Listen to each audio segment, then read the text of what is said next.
It's a destination. Now let's try the second stream. Oh boy, I'm so scared. I'm literally shaking. Can you hear us, Cynthia?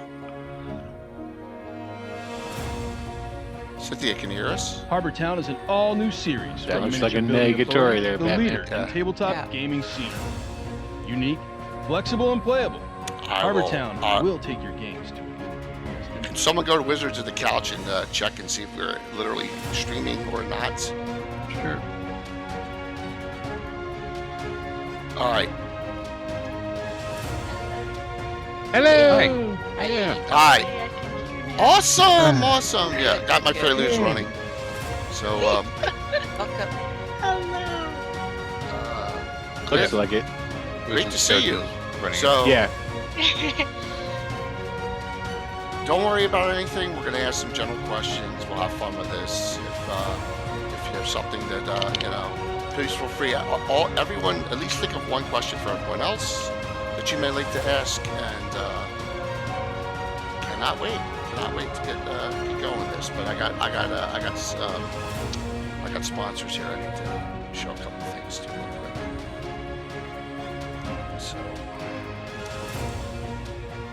So yeah, your Zoom MyXsplit will be where your live stream you'll be able to see. Do you have Twitch on? Just mute Twitch. We'll be good to go. I need to read. I've been meaning to talk to you. Yeah. Well,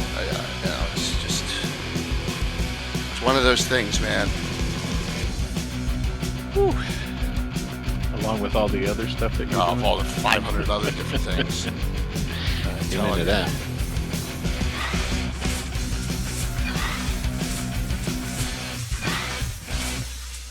Ooh. Can you still hear me okay? You're good. You're crystal clear. Okay. Crystal clear. You're good. You're good. Definitely. Thank you. My computer is just it's just jumping between my devices, and I'm like, oh, calm down, friend. Yeah. Sometimes, sometimes things happen at the worst possible moment too, I know, right? I tested it out just fine the other day, and suddenly, of course, technical difficulties. Yeah. I'm taking off my Discord, by the way, now, guys, while we're here. Yeah, not to mention now everybody's at home and online, so some things are running slow and what have you. Yeah. Oh boy. our bandwidth, the company I work for, we do a lot of bandwidth backbone routing. It has jumped a lot. Now there is a name that is, if anyone can tell me, Big Jim Slade Gaming has followed. Does anyone know what movie Big Jim Slade was in? For trivia time. Trivia time. I want to say, what's the not Smokey and the Bandit? Big Jim Slade. What's the other? Kansas City Chiefs. That's it. Yes, the Kentucky Fried Movie, Chuck. Yeah. You're absolutely correct. That's awesome, Big. Thanks, Big Good job, Chuck. I wasn't going to get it. I was just going to start throwing out Cannonball Run is what I was going to say. Yeah. And I knew it was wrong, but I just wanted to say Cannonball Run. That was a fun Look, movie. Anna. Look, Will. A new Miniature Building Authority ad. Oh, it's not. You got That's the ad cool. finally. Yep. I like that. Yeah. You don't have the video yet? No, I actually put this together for Kirk. So. Yeah, it does date us old geezers there, Big Jim. But that's. I mean, if you play old school D&D, we're old as it is, right, for the most part. So. Speak for yourself, Jim. I was just going to say, I'm the oldest here, so probably. That's how. Oh, there's no way. Are you above 30? Come on. Wait. Well said, Chuck. 55 a couple of days ago, so now I'm actually allowed to live where I live, so to speak. It's a 55 plus community. It's legal. You've been lying so this I'm whole legal. time. I'm not a squatter anymore. I'm actually legal to live where I live. Well, so, they could kick you out anyways at this current moment. Oh, that's true. Yeah. Well, I see a lot of people from a lot of other streams on. Thanks. Like I said, we're going to share the wealth. I'm going to be doing shout outs to everyone's channels multiple times during the show. So, I have to say, Big Jim Slade Gaming. In the world of gaming, there's only one Big Jim Slade. There you go. sorry, Chuck, I had to use your baboon's key still. So, Oh, that's okay. Man, I'm so overwhelmed right now, I don't even know what's going on. Like the most overwhelmed I've been in my entire life. oh man, I understand. It's been a rough, not a rough. It's been an interesting week, working remotely from home, all the other stuff, and all the GaryCon VTT stuff that came up at the last second. You know, so it's exciting. It's very exciting. Thank you guys for all the hosts too. Really appreciate it. We'll do our normal obligatory Lord Gazum and Gabbin show where we come on 1 minute early. So welcome. Here's the entry screen, and we have a lot of great guests tonight for our DM's Roundtable discussion. So did I hit the right button? I did. Good evening. Hello, everyone. Thanks. I have a nice crowd tonight. Look at this. We have tonight, and our veterans. We have Anna Meyer, and we have who's done 4 DM Roundtables. William Henry Dvorak, Wicked Studios LLC, 5 of 5. And then I want to welcome our 4 new guests to the DM's Roundtable. 1 or 2 of them have been on other shows. We'll start with the ladies. Cynthia De Jesus, did I say that correctly? Yes. Amai K. Phil, you like DM Phil, or is that fine? Phil or DM Phil, either one's fine. DM Phil, Zeltaris. And we got Mike Wilson, Celestian GC. And I don't know what show you're from, Chuck, but I'll just say multiple. You got the couple here. Chuck Cumbell, Baboonsky, and Troller Games, a double. So thank you. I want to go around and have the new people introduce themselves. We start there and then get into some quickie questions. But we just want to have fun with this. Everyone, thank you all. Wow, look at that number. Great amount of people coming on. We'll open up questions to the audience maybe about a half hour in, and just want everyone to get a learning experience, meet some new friends, grow the community with us DMs and streaming. So ladies first. Cynthia, why don't you introduce yourself to everyone? Hi, my name is Cynthia De Jesus. I'm known on Discord and basically almost everywhere else on the internet as Amai Kokoro. Amai for short also works. I've been playing D&D now for maybe about 2.5 years, maybe 3. And I know 5e mostly, and I've dabbled in playing with Savage Worlds. Excellent. Yeah. With Duff mostly? With Savage Yeah, Worlds? one of my best friends introduced me to Duff's channel, and she invited me in, and I've been there ever since, playing and occasionally DMing stuff. And I really learned to love it a lot. I went down the rabbit hole, and I've not looked back. That is awesome. I've often said that it only takes once, even if it's a bad game. If you just role play once, you'll see the potential, and then that's it. Then it's over. I had a lot of fun, and I never looked back. That is fantastic to hear. And we'll go and ask some questions about your DMing style and how you play and stuff coming up. But welcome, and please just, like I said, feel free to ask questions as well. We want this to be an open forum. Should we go to the most beautiful person on the panel next? Chuck Cumbell.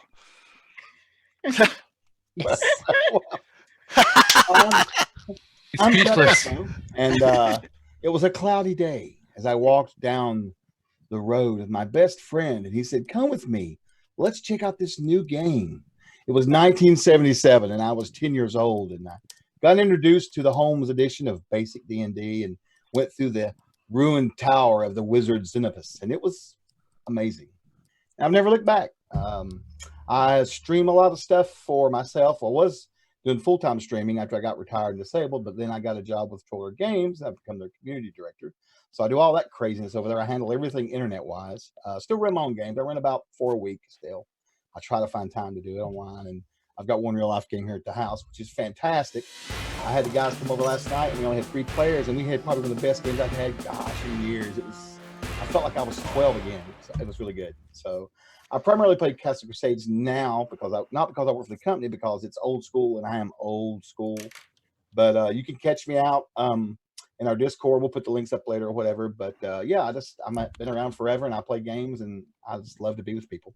Excellent, Chuck. And I know how swamped you are as well as myself. And I just got this yesterday, Chuck.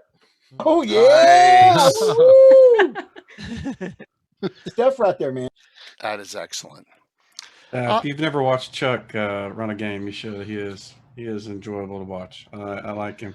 He's a character. I want to put a little prop out there for Amaya. She did my little logo, which I'm probably going to change here soon. Oh yeah. She did my logo. She was my first person to help me with Twitch with all my stuff. She's an awesome artist, by the way. Awesome. Oh, thank you. Thank you. That's so sweet. That is great to hear. Super. Yep. Phil, Hi, how are you? I am well. Tell us a little about yourself. So I have been playing D&D since 3.5, so not as far back as probably more than half of you here. Dabbled in a bit with 3.5, did a bit of DMing, did a bit of player playing, and then work and school and whatnot got in the way, so we kind of shelved it until my cousin kind of approached us being like, hey, you want to play some D&D? We started out with 5th edition. We've been playing online because he is about a few towns over from me. We got Big Jim Slade, who's from out in Boston, to join us. My wife plays with us as well. And we've been playing online for about 4 years now, I think, on and off. We've only been streaming it for a little under a year. And then from that, I started kind of my own little online campaign called the Zenalis Project, where it's kind of like a West Marches type style, if any of you know what that is. Where basically there's one major hub, major town that everybody, like all the different characters that are in it, start and end at. And then I kind of post random adventures on my Discord that people can sign up for. Players sign up for it. They schedule the date that works for all of them. They let me know. I set up all the stuff. They join. We stream it. We play it. And then we move on to the next one. So it's been quite fun. I'm actually up to, I think we're about 21 players currently playing. Awesome. Rotates through and it's quite fun. So that's what I've been kind of doing. I mainly DM. I've only been playing D&D 5th edition as a player, on and off, maybe outside of the one with my cousin, here and there on random one-shots. In terms of real life, I am a system admin at a education learning management company. So in times like current, we're actually doing really, really good work in terms of keeping the schools open, in terms of online learning and providing courses for students and faculty that can't get out of their houses like we can. Got it. So yeah. Welcome. And I know you have done something that myself and Nightheart Gaming have worked on a lot, and that's linking the crafting community to the gaming community. Yes. And that's a huge thing, and I wanted to say commend you on that, because there's such a whole nother community to bring in, and it's a fantastic thing, and I know it's about building those bridges. So yeah, I personally can't take the credit for that. That would be my wife, Justices. Yep. She is a good large figure in the artist community and the mini painting community, and she kind of markets my stuff as well because she plays with on my streams every now and then. So she kind of definitely did a lot of the heavy lifting in terms of bringing the artist community over. That's awesome. Yeah, absolutely. There's Big Jim. So, and the last of the introductions, this gentleman needs no introduction because of his wondrous work with Fantasy Grounds and old school gaming. Mike Wilson, Celestian_GC. Mike, great. Does anybody know what the _GC means? I do not, and you probably said it, but I honestly do No, not. I've never actually. Back in the day, we used to play EverQuest 1, and we had a guild called Grey Council. Oh, okay. Whenever I first made my Twitch account, it was many years ago. But somebody had taken Celestian, so I just threw that on there just to stick it there. Excellent. Right. Fantastic. What? So, Mike, a little bit about yourself, please. Well, I've told the story last time I was here, but I started in '83ish. My mother bought me the red box set, and I just kind of chucked it in the closet and left it for a year. I didn't know what it was until my 6th grade teacher got us reading Lord of the Rings, The Hobbit specifically, and I couldn't stop reading after that. And then I kind of found that box set again, and it just kind of took off from there. I mean, when you can play a game instead of read a book, way better. So. Oh my gosh, yeah, absolutely. And a batch of buddies in high school, and it was just every weekend on the week. Sometimes it was same thing. Probably many of you guys have been playing forever. And Mike, your real world job led you into coding for Fantasy Grounds. Yes. Well, mostly my hobby is coding. I do a lot of coding for work, but not nearly as much as I do these days for the Fantasy Grounds rule set stuff. But yeah, I put together a AD&D 2E rule set. Initially, it was just a community one, and we were able to get it licensed with the help of Smiteworks and WotC. And so now you can actually get the books, Player's Handbook, and the core books. Then most of the player complete handbooks are out now, and tons of adventures, 1st and 2nd edition, all run underneath it. So that's what I spend most of my time doing. That's when I only have time to DM one game a week. And that's normally Saturday nights, correct? Yeah, it was yesterday. Fantastic. That's awesome, man. Thank you to the new DM's Roundtable newcomers. Let's let the veterans introduce themselves real quick. Will, what do you got, man? Oh, Anna's got to go first. Oh, Oh no, you go first. That's great. Yeah. Mm-hmm. Hi, I'm Will DM, Giant Stop on Twitter. I'm the head DM at Wicked Studios LLC. We've been doing, we just started up 4 weeks ago, the 4th season of the Greyhawk Adventures streaming show. Excuse me. And we were doing a Savage World campaign until just last Wednesday, where it concluded. But we're starting up a new sci-fi show on Wednesdays, and Dragonlance starts on Friday. So Friday, and that's at all the shows are at 9 p.m. Eastern time. So that is I. That needs to be watched. And I write and draw. There you go. I guess I should throw that awesome in now. Art. Yeah. Mm-hmm. And Will is old school. Will is one of the, Will and I are the two mainstay Greyhawker streamers that have held in there for the last 2 years. So yeah, I guess that's true, huh? Yeah. Yep. And hopefully some people have fallen by the wayside. Yeah, we have some more to join us soon, hopefully. And Anna. Yeah, I've been here so often, but so I guess most of the audience would know me. But normally I do maps. That's what I do for. So I'm a professional fantasy photographer. So I work for Kobo Press, but and a bunch, probably about half a dozen other game publishers doing maps. And my other big passion is to run my Patreon to do Greyhawk maps for the Greyhawk community, and I've been doing that for like 20 years. And now with all the dire things going on in the world, I decided to not hide anything behind the Patreon paywall, even if I normally only do it for a month or so. So everything from now on during this crisis will be posted straight out to everybody, so we can have many people can have as much fun stuff as possible. It's not much I can do, but at least I'll try to do that, so to speak. So, but I know a lot of people have it way worse than me, so I don't want to delay anything. So that's coming. And the next thing that is coming is the look at the rivers of the Flanese. The full map of that is coming out tomorrow.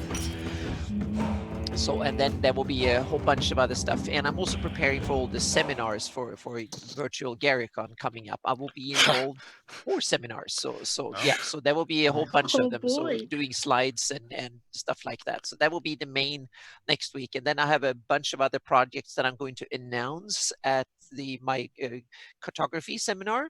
And some of them I will start popping out content for them in the next upcoming months, so in April. So that will be, so there's a whole bunch of stuff coming. So yeah, It is fluid. I mean, it's so much going on with this GaryCon VTT that hit us all. yeah, it's just crazy. like boom, right in the face. Yeah. So this is why this channel, we're dual streaming this right now on Wizards of the Couch as a test for, we're going to be dual streaming a lot of the streams on Lord Gazumba for GaryCon VTT coming up. So looking forward to it. And so far so good. I don't want to curse myself, but yeah, so far so good. All right, I'm going to start off with a softball question and a sappy question at that.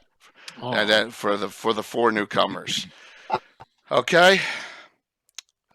Where did you get your DMing inspiration? Who do you look up to as a DM? And how that formed your style for DMing. So we'll start with this.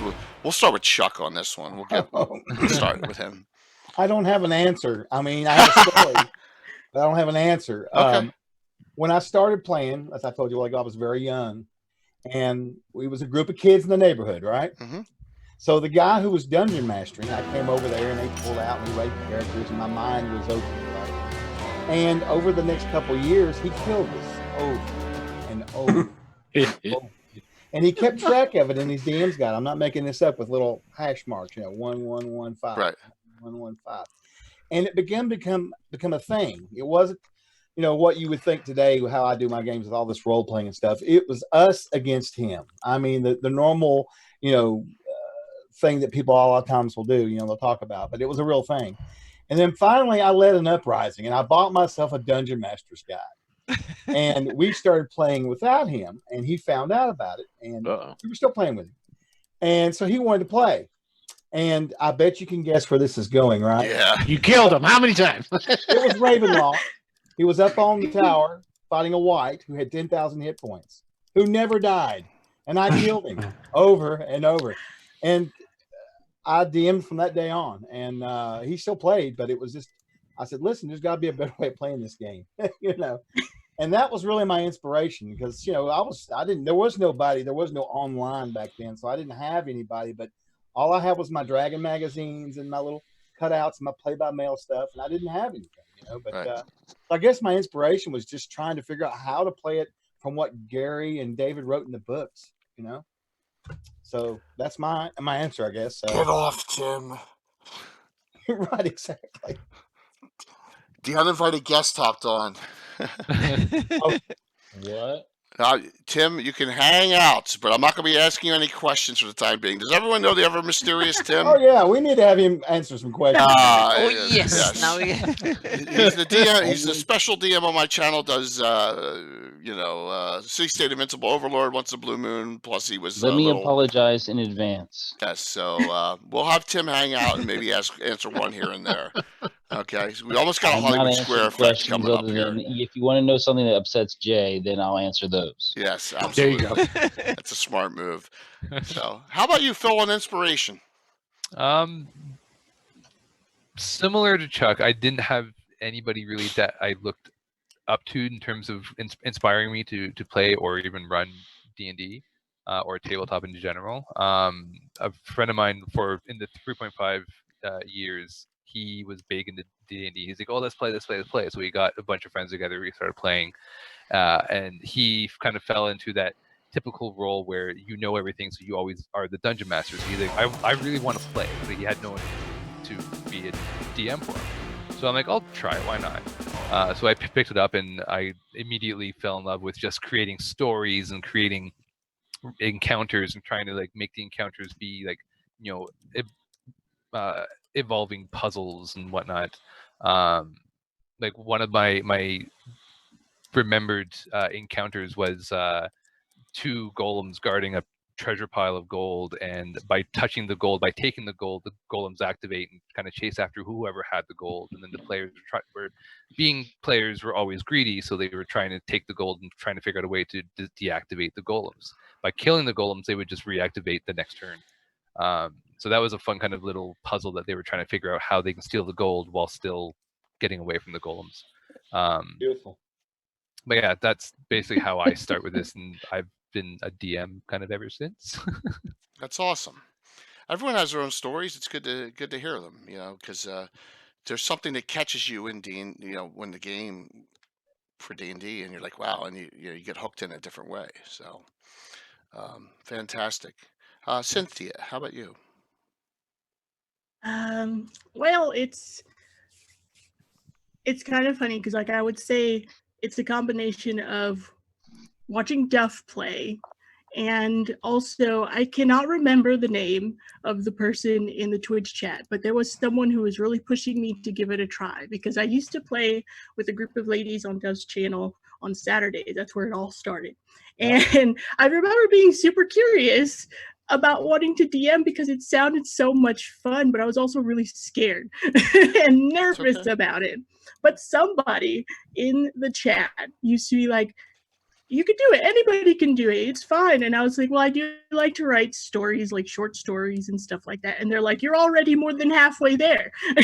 So then I decided to go ahead and give it a try, just writing stuff out. And I'm also a graphic designer, so I do stuff like that. And then I also started dabbling in making my own maps. So down the line, I ended up just totally creating my own homebrew very first short story campaign. And I ran it with a few of my friends, and it turned out pretty good. They had a really good time, and I was not dabbling in streaming or anything like that at the time, but they liked it. So it gave me the courage to keep going, and I've been trying to run more games, and I've been creating my own stories and running all kinds of stuff since then.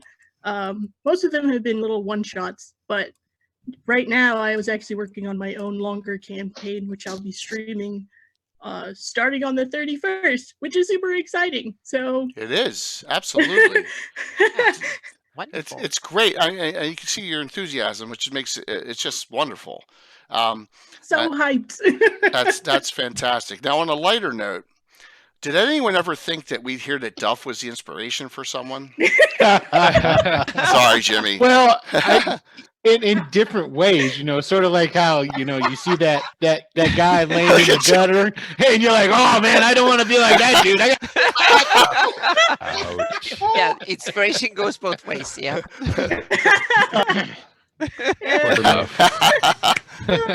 Oh man, I'm sorry. That was it. I had you, Jimmy. Was the perfect That was a hanging setup. curve. I know, it's right there.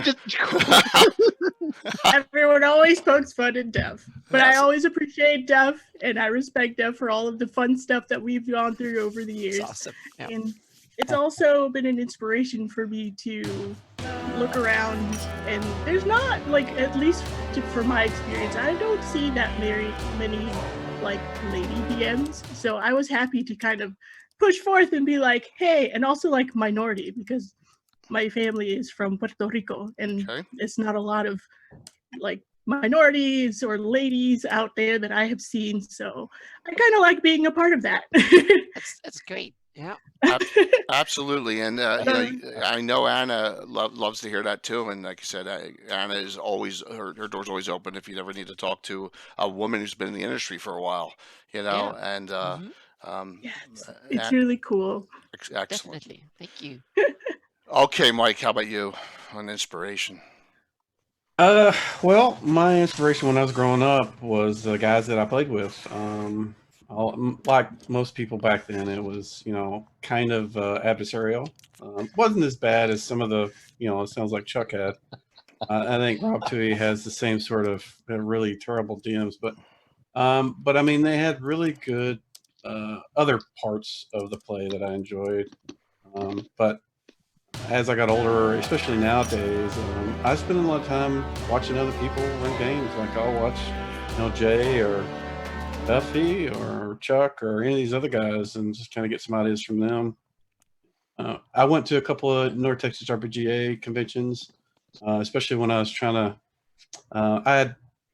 We hadn't played in probably a couple of years, and so I wanted to kind of get a fresh refresher. And I went and played in a game with Frank Mincer and Tim Kask and some other guys, and just kind of watched how they handled things, and it just kind of opened my eyes to how these guys. It just really makes me jealous on how well they can just. To me, whenever I'm running the game, my level of stress is way up here, and these guys just seem like they're just laid back, and I wish I could do that. I mean, like watching Chuck, I was just like, God, how does he do that? But I'm just like, I'm doing 10 million things, trying to get everything perfect for everybody, and it just, so I'm still working on it. You'll get it, brother. Sometimes stress just brings out good things. The stress isn't always bad. Sometimes it makes you do things you wouldn't normally do, which is that's not necessarily bad. Very true. Absolutely correct. At the end of it, as long as the players are having fun. Definitely. Yeah, man, that's all it's about. Just have fun, man. And you know what? If it's terrible, you can always just make up a new name. It's the Let's not go there. It took me long enough for the Lord Gazumma name to catch. Okay, what the hell's that mean? So yeah. Hey, I'll tell you guys, don't let him be bashful. He actually is a star in one of my campaigns right now. They're exploring his old fortress called Lord Gasumba, the Dwarf Lord. Yeah, right now. All the time. Totally pulled that out of my butt too, by the way. Yeah. Well, sometimes you gotta do names last second. What's on the tip of your tongue? That's 60% of DMing, isn't it? He was in the channel. I thought, you know what? What's the Lord's name? I said it's Lord Gasumba, and it just went. That's awesome. See, that's a good idea. You're spreading. Yeah. Fantastic. All right, Will, throw a question to everyone, please.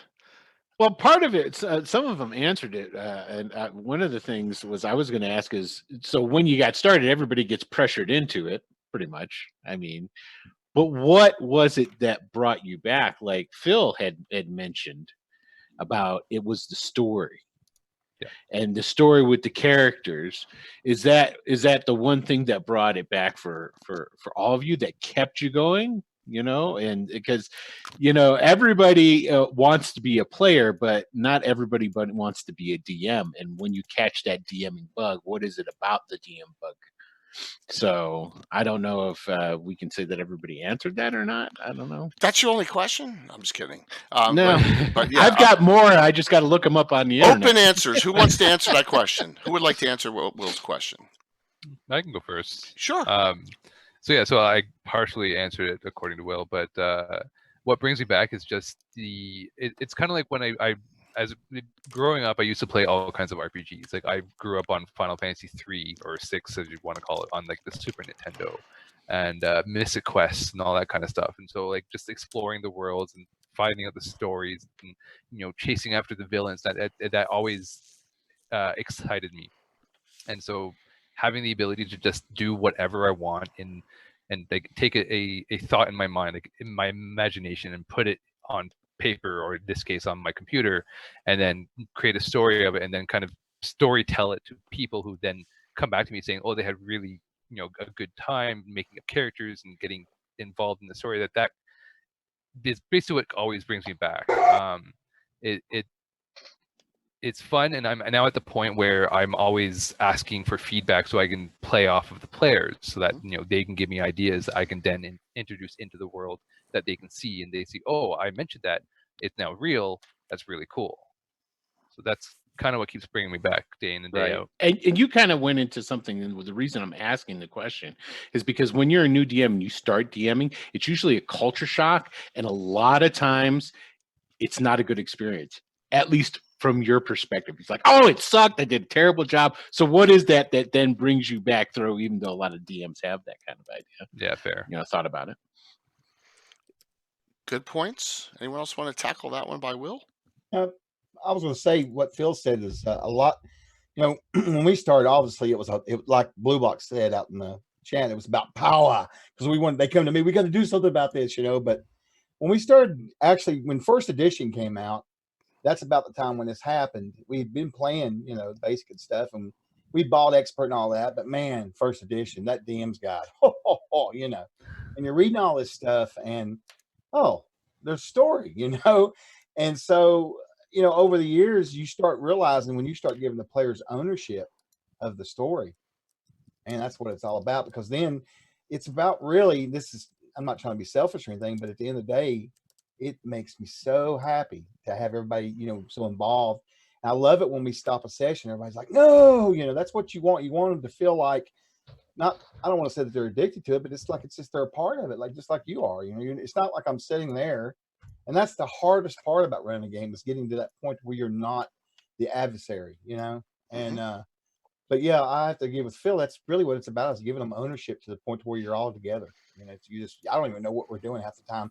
They decide, you know. Awesome. Cynthia, Mike, Tim, want to kick that one around? Anna, kick it around. I was just thinking about some instances in college playing, not being adversarial. It's about trust. After a while, your storytelling it's a combined effort. You know, everyone has their little piece of the story because they get to pick what the characters do. You're setting the scenery, and it's about trust after a while. And when things get scary for them, there's a tendency for them to want to go adversarial. And if you've, you know, been true to the story and fair, then they know that, you know, they're in good hands, and that even though things may go badly, it's not necessarily the end of the world. So, you know, it's about the relationship you build after playing. That's what I think. Excellent. Yeah, and Tim and I have been together since the 80, right? It's, I mean, yeah, 40 years, ever since you know? the fateful question of, don't you think mages should be able to attack twice with daggers? Yeah, due to the speed factor of the dagger. Yeah, absolutely. I mean, it's just crazy. Absolutely. Nerdvana back then, and we were 12 years old. So, Phil, Mike, I'm sorry, Mike, Cynthia, you want to tackle that one? And then we'll, if not, it's okay. We'll move on to another one. Go ahead, Cynthia, please. Sorry, you can go first if you'd like. It's okay. I'm waiting. All right. Anna, how about we'll have Anna ask another question. How's that sound? Good, Okay, Anna. yeah, I had the what part of DM do you like the most, but I think that's kind of fairly similar. So let's go to the next one I have. And now this is one of the problems that I've encountered, both myself running games, and when I've been playing in others' game, meaning as soon as the DM says, like, now roll for initiative, after that, they kind of, the role play, the story kind of dies, and it becomes a die rolls, meaning I roll die to hit and I roll damage on the other side, and it becomes this just rolling dice and nothing really happens. It's the fun kind of disappears a lot. How do you get the story to still live and the fun bits to still be part of the story, the narrative still be there, even when bogged down with combat, with saving throws and all the technical crunch that seems to take overhand, so to speak? Is that is something that I would like to have better, good advice for, so to speak. Who wants to handle that one first? That's a tough. I will tell you, based on my experience from my group, and as long as I've been playing, those crunchy bits are the fun parts for a lot of people. It's true. My group loves it. My group is really not super RP. I mean, they do, you know, they'll, if something, you know, motivates them to do something, they will. But by and large, we're just kind of beer and pretzels. You know, we're going through the adventure and playing it. And when the combat starts, they're all just up on the edge of the seat. You know, they're rolling their dice, they're ready to go. You know, outside of that, they're kind of just, you know, wait for, you know, the story to kind of get somewhere where they want to go. But for us, that's kind of how it is. That was kind of a wonderful answer, because that means that I worry too much about it. So running games, so it's perfect. Thank you. So I worry about the opposite, trying to do the RP thing too. So yeah, I understand. I think that depends on your table, though. See, and that's one of the things in reading your table, because if you've got a technical table that likes the combat and likes the crunch, then, you know, you as the DM, okay, well, let's try to, you know, gear towards that. Or, you know, there's some tables that you go a whole session, there's no combat because they're all into the role play. Absolutely. I was going to say, the group that I play with Saturday nights, the guys I grew up with. In fact, they were the ones I played that first game with. You know, most of them are. It took us years to get to the point where we could actually play. We had to raise a bunch of kids and get them out and all that. But, you know, here's the thing. I have most of the groups that I play online with, there's good role play, you know, some are more other like William was saying, but here's the thing I found out. These guys, no, they want to kill stuff, hack and slash. They didn't want to hear me orating, you know, which was fine. But I found what I do is I make sure that I describe what's going on during the combat, you know. I let them do whatever they want. They want to do something insane, sure, whatever, you know. And I'll make sure to describe it so they hear me telling them in the story, so that makes them want to do more. Usually I try, if I can remember, if they do a killing blow or something, I'll have them describe it. Since I'm playing a very basic game, I don't have to worry about a lot of mechanics. Yeah. And so, you know, a lot of times I don't care. You know, if they're going to try to get through a door, I don't want to make them roll. I tell them, tell me how you do it, you know. Have them start role playing even though they don't know they're role playing, you know. And then I use some creative critical miss and hit charts too, with crazy stuff like arms flying off and ears and whatever, you know. So I just try to get them to accidentally be role playing while they're in combat. If that makes sense. You know, those guys don't want to. You know, no, I just want to kill stuff. You know. Well, here's an example how killing stuff leads to role playing. So 2 hours before we started streaming last night, off the blue, 40 minutes before the game, I said, Anna, you want to play? Mind you, it's going to be a hack and slash. And I said that last night. And I was like, sure, no problem. We get in there and we have all this sorts of fun. And Alan's playing this crazy druid mage who starts burning down the freaking barns and stuff, you know, during it and all. And that's a little. Then Tim comes on and plays this crazy little monk, and it just was. It was fun, you know. It was a great time. Yep. And it just it went from you know, to do something to do on a Saturday night to a cool game session we've been talking about since it happened. I haven't laughed that hard in a long time. Yes. There were some funny comments, and I just got the, you know, you laugh and you get that tickle, and you just can't stop laughing. I had that like 3 times. That's awesome, man. That's awesome. That is awesome. It was a blast. Times. So anyone else want to tackle that Anna question? Because I'm going to go to a general one next because I want everyone to know, an audience wants to know something. So, are we good? All right. So, let's go around the room. Everyone, just what is your play style and what format do you use? Okay. So, and addition, I'm a 1E, 2E, tabletop miniature style in-person play until, well, not right now, but, you know, hopefully this thing dies down at one point. DM. Anna.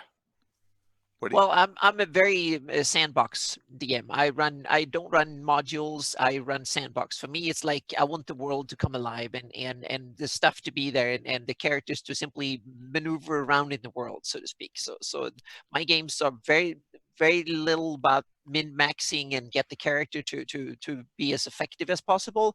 It's to find your space and move through and figure out how the world works and grab a hold of it, get a role in it, and become someone in the world, so to speak. That's very much what my games are about. And monsters and stuff are part of the world, so part of the economy and functions. So if you can figure out, but there is also huge pitfalls in it because that means that the big monsters are there, whether you're first level or 10th level. So you have to kind of navigate that as part of it. And I've been playing every. Oh yeah, so I played every edition of D&D, but I've played for the last 10 years. I've mainly played Pathfinder. Now I'm moving on to Pathfinder 2, but I will also run some games in 5th edition. So, and I played a lot of 5th edition. Mainly played 5th edition the last couple of years. So, but PF2 will be my main system to go to. Yeah. Excellent, Phil. I'm more in line with Anna, where I'm more sandbox-esque. I've tried the module thing. I can't wrap my head around just reading the quick overview and then running with it. I feel that I'm really constrained in it. So I kind of give a hint at what the main storyline would be, and then let the players choose what they do. I mainly play in 5th edition currently, but I am wanting to dabble in Pathfinder 2nd edition just because it sounds interesting. And I have played in Savage Worlds a bit before coming back to 5th edition as well. Excellent. Mike. Well, I play on VTTs. That's pretty much my exclusive place. It's just so hard these days. I mean, everybody's kind of mentioned, with kids and life. It's just, so it's easier to get together with that. But I am kind of like Jay as well. I'm a mostly 2E, but we do, I would let my players pull in a 1E class or race or something if it wasn't in 2E. And I'm kind of the opposite of Anna and Zelataris. I use modules. I'm a little less. I know you kind of say you feel limited. In my view, I read it. It's kind of like this is what you can do. This is kind of maybe a plot that you can use and put whatever you want bolt onto it or make it go into whatever it is you need. And so that's kind of how I use them. Mainly because again, I don't have a lot of time to develop my own. I have done some, but it's just easier for me to buy it and convert it to Fantasy Grounds and play it. Yeah, I mean, the service you've done for converting classic Greyhawk modules to Fantasy Grounds 2E is just it's incomprehensible, because that was the stepping stone for the old schoolers in VTT. Was we don't have that yet, so I always tip my hat off to you, Mike. It's fantastic. So And they Well, don't get S2 and S4, or S4 is actually out, the Lost Caverns, and I'm not going to say the last name because I'll butcher it. But I finished up White Plume Mountain, and I'm going to submit it. I wanted to have it done so that I could run it as a adventure for the GaryCon thing, but I didn't finish it in time. But it'll be submitted to Fantasy Grounds by the end of the week. nice. excellent, Cynthia. Well, I like to do similar to what the others said with the sandboxing. Well, I play on 5e. That's the only thing that I know how to play on, since I'm still generally pretty fresh to everything. But I've been having a great time so far, and I like to let my players kind of lead and do whatever they want and whatever they believe their characters would do in such situations. So whenever I create my own campaigns, it's more of a skeleton more than anything that's fully fleshed out, because I know that way whatever they do, it's not going to be derailing anything, so to speak. So I like when they think out of the box. I like when they do things that are unexpected, even though I always think I have most things covered, but then you never know. And those are my favorite parts. I like when they surprise me that way. Yeah, that's good to hear. It's great to hear. Yeah, it's a lot of fun. And I also do virtual tabletop because that's where I've learned. That's what I know. And it's a lot easier for me to just kind of like quickly learn and organize digitally. Only fairly recently, before all of this global madness started happening, did I actually start running my first like person-to-person game with my friends and like their significant others, and it was kind of like a quadruple date thing that we had going on before everything kind of went downhill, and it's been so much fun. And it's two of them, I think 2 or 3 of them, it's their first time ever playing, so it was like such a great honor. I get to teach them how to play, and they're having a great time learning through this open world experience type deal. So yeah, it's a lot of fun. Awesome. That's great. And I know that you just have you have the tip of the iceberg. You're going to grow and grow and grow and grow, and that's what's even so more exciting. It's fresh, you got a ways to go, and it's just going to get better and better and better. Yeah.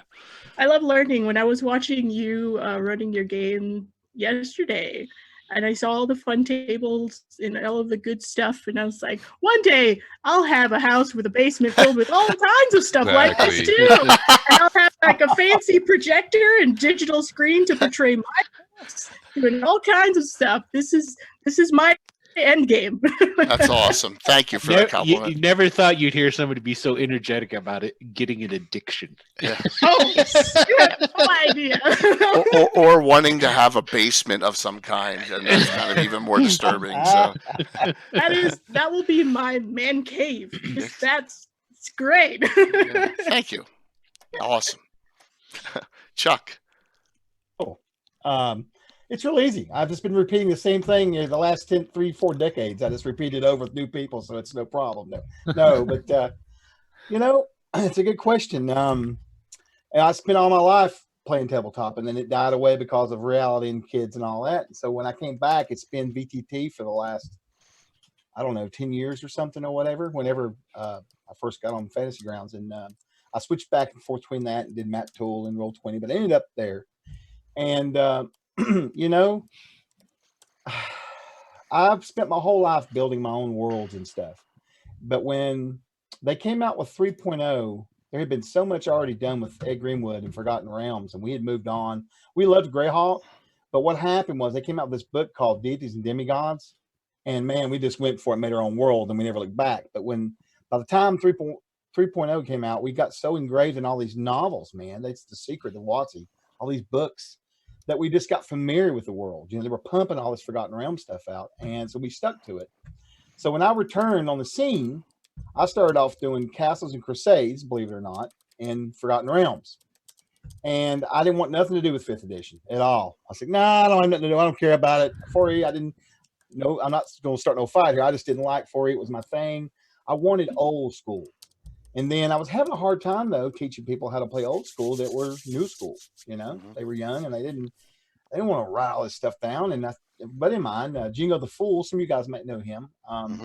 Anyway, I was playing. He was in one of my games, and he says, "You gotta play in this game of mine. We're gonna do something cool." And so he introduced me to the 5e rule set. And Michael said, "We'll understand where I'm going with this." It was so automated, and so I could teach people how to play D&D in like 15 minutes, man. You know, online. You know, don't even need to know how to play. No, you don't. You just, you know. So man, want to play. I played. We started off in Out of the Abyss. We started off underground in the Underdark with Drow, first level with nothing but breach clouds. I was like, this is great. But anyway, that was terrifying. But anyway, so I started doing that. I started with D&D Next roughly and went all the way through to about a year and a half ago. And I just got really burned down on it. And typically my style is I'll take a module and I think it was Phil that said this, maybe in chat, but I'll take it and have it kind of fit into what I'm doing. I like to run campaigns long term. Most of my all my online games have been running for 3 to 4 years right now. And we don't level very often. They don't really care about that. They like it because I tell them, I say, if you want to play high level, we'll do 15th level. I don't care. You want to do first, we'll do whatever, you know, and just do the story. And that way, you know, if they pull craziness, which they're going to do, like Amai said, they're going to go off a turn or whatever. I'm not trapped to that, you know, but I still have time. I don't have to worry about, you know, doing a bad job of prep because with the way my job is, especially becoming the last year, I don't have time to write all this stuff I used to write growing up. I've got tons of stuff in the basement. I've got a module called the Well of Darkness that goes from 1 to 20th level. I wrote like in 1982 or something. There's no way I could do something like that now, you know, but it's cool. So, you know, I basically retreated back to Castle Crusades, old school, because I wanted to do first edition. Mike hadn't done his Wonders thing yet. And I knew how this rule set worked, and I loved it because it was real basic, you know, it was story-driven, role-play-driven. And that's how I do it. I just basically take pieces from here and there. I might write some stuff up. Man, I like this part of this one or this one, you know, and I'll do it.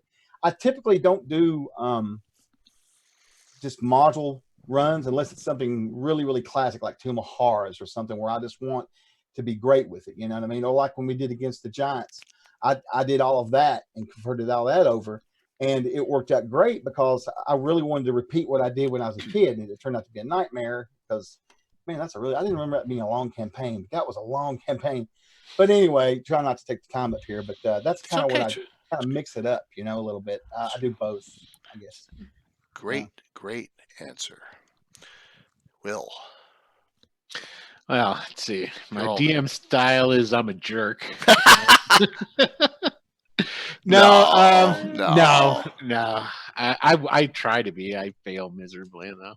I like to think that while it's sandboxy, I like to feel that I'm reactionary. You know, that's the first word that comes to mind because I'm always looking for stuff that the players do that like, okay, now I can write that down because that's going to come back and bite you in the ass. You know, I'm looking for all those, and it doesn't necessarily have to be a bad thing either, but it's like I'm always fishing for the effects of what they're doing. So it's sandboxy, you know, but to take that into to use that against the players and creating. Well, I shouldn't say against the players, but with the players to create the storyline.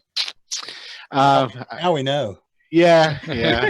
The only person I ever kill in my stuff is Adam. It's like my secondhand man. But as far as additions, I play a lot of different games.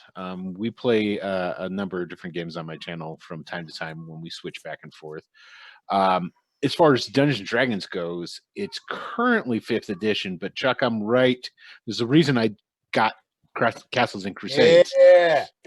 Is because I want to get more of the old school feel with the new school slim and trimness of the rules. Yep, right. I like less crunch, but with the old school feel. Absolutely. And I've been going through a number of different systems and trying out. The big problem really is with there's certain it's the players. I have some people in because I have a number of different players that play on the channel. Some of them are very 5th edition pro, and they won't. And then I'll have to try the other editions out with other players. I'm not going to drop any names, Adam. But so yeah, but that's yeah. I like 5th edition. Don't get me wrong. I like 5th edition. I don't like the kid gloves that were put onto it. So, and I don't want to necessarily go through and start devising, which I probably should. I mean, I'm writing a system right now. So I guess I can't say I don't want to write a 5th edition hack, but I guess I could do that.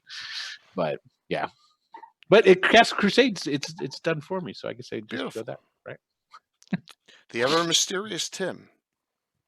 You're on mute, Chuck. So all that beautiful knowledge dropping. You can take the Lost Caverns and it'll plop right in, man. That's what I love about it. Once you go past when you hit 3.0. No offense to any Pathfinder fans out there. I am old and I just can't handle all the math. I just can't do it. I can't remember my name. I have to wear a name tag around the house. So the story is the most important thing. Yeah, and you just pop it in there and you go, man. Or you buy. That's a big selling point for me. That really is. So. And Mike's got, like he said, he's got that on 2nd edition on Fantasy Grounds, so you could do that too if you ever wanted to. He's got that rule set of his, just pop it. It's badass. I'm just telling you, he did a great job. Mm-hmm. I will be talking to him soon. Excellent. The ever mysterious Tim. Yeah. What's your answer? I don't even know the question. Listen, everybody so much. You are a 1E guy. Go for it. What's your your system story. and what do you play? I like the sandbox version, and I also like the more module version. You should be able to run either one. Being a DM is a performance art. Yep. So sometimes it'll lean towards the technical with rule bases and tactical. Sometimes I'll read towards the story. In anything, it's about having fun with a group of people that you want to have fun with.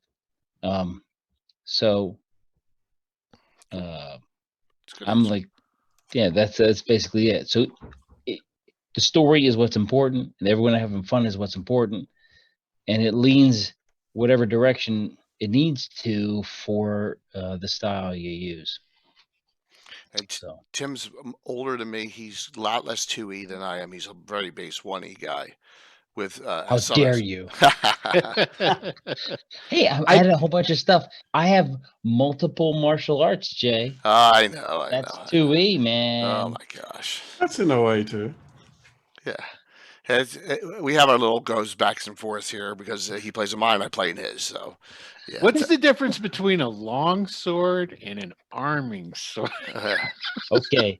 No, I am no a answer. sword snob. I'm a sword snob. He's an armor guy too, so we're not answering that tonight. It'll take forever. So we'll ask another DM question. Association for Renaissance Martial Arts. I will tell you, a true long sword is close to 4 feet long. It ranges in the 4-pound range. It's a two-handed weapon primarily. So the sword described as a long sword is really 40 inches long. So it's really a single-hand sword. So I Thank mean, you. swords in Europe were made for different uses. So tools for different things. So the curved ones are good for slicing, but they're not as good as on armor. Swords that have a different blade geometry, like a thicker middle, All right. higher taper Enough. for penetrating armor. I'm sorry. I told you I'm a jerk. Oh, Let me God, hit my Will. mute button. Let me hit my mute button. There you go. So You just sorry. keep rolling with it. Jay's kind of torn. You can't say too much. Oh, my gosh. I mean, I could sit here and listen about swords. That sounds awesome. Yeah, it does. I'm a sword and fight snob. We can talk about it All later. right. I promise this. We're going to have a Gabbin down the road. The realism of weaponry, and we'll have All Tim right, on, I'm gonna take a break. Jay can say whatever he wants. and we'll have Anna on, and we'll have all the people on who know about weaponry, and then we will, I swear we'll do that, and that'll be how it converts over. Will, ask a question, please. Okay, so I got a good, easy, simple one. So every DM has a favorite monster. What is it and why? Question. And I'll start, and hopefully I don't take anybody's. I love kobolds. And the reason I like kobolds is because, especially if you're talking about old school players that have been around the block a couple of times, they got kobolds, and they pay them no mind. I love teaming up and getting a bunch of kobolds and really putting it to God. I am adversarial, aren't I? And taking it to players that think that they're way too harsh. That they're so good, and these little monsters can't. Wait, Will, until you heard me. Yeah. Yeah. There's a great module out there. It's called Dragon Mountain. Oh yeah, Red Box. Yes. Oh, yeah. Get your hands on Dragon Mountain. Yeah. It'll teach you.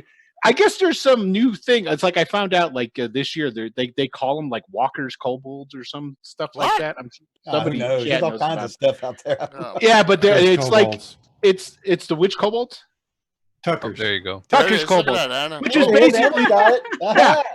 yeah, which is basically the same thing There that they it did in is. Dragon Mountain, which is basically said, well, we'll just give the kobolds this thing called tactics and let them take care of the players. So what are your guys' favorite monsters there? Does anybody want to go ahead and Go ahead, Phil. jump off at that? Oh, sure. Throw it at me. I honestly don't have a favorite monster yet. I kind of like them all. Many of my go-to ones that I usually throw in for either random encounters and whatnot are like the mimics and like your oozes and whatnot. Those I find have a plethora of uses. For example, one of my more recent Zenalis sessions, they came across a set of mimics, an older mimic and a baby mimic in a sense. The older mimic was basically just trying to hide from trouble, and so it made a noise and it tried to push the players away, but the players were like, no, we're going to hit this. So one of the dwarves went up and hit it. So they attacked it, they killed the mimic and found out there was a baby mimic. And so the bard's like, no, we're taking this one back with us. So now I get to play as a DM, evolve this baby mimic with the player, which could be anything. So I would say probably mimics would be up there on my list. Awesome. Cool. Mike. Well, the favorite is an easy one to go to, but I want to talk about kobolds first. Famous last words in one of my games was, "It's only kobolds." Right? They ran around the corner. 6 kobolds, all had crossbows. It was pretty quick. But my favorite is Karen crawlers, and only because when in that red box set, one of the very first monsters in it is a Karen crawler that's right underneath the gates or something. And I mean, I was reading that thing by myself, and I was just like, "This monster is awesome!" And every time now, I put it in everything. So. 8 attacks. 8 Yeah. attacks. I mean, that's just Paralyzation too. Oh, it's crazy. That's That empty. is. I don't know if I have a specific favorite monster, but I do enjoy monsters that have status ailments that require them to get a little creative with how they fix their problem. Like a basilisk that might petrify someone, or a diseased rat that might bite somebody, and they don't necessarily have an immediate way to fix it. That's awesome. I like to use those because I don't see it used very often, and I've noticed them as status ailments in D&D, but never do I really see it be utilized. So I like to see what the players would eventually do to fix it, because I know in a game that I played regularly on Thursdays, our DM there, who's also like made me open my eyes to a lot of different opportunities of things that I can do, but my character ended up being petrified through Basilisk, because I do not know the majority of monsters yet at all. That's good. Hey, But I was torture's a good way to petrified. start, am I? Torture them. Torture them. But I was petrified, and that was a big deal because I was playing their cleric, and then they did not know what to do. So they were very, very concerned, and they're like, we need to fix this problem right now.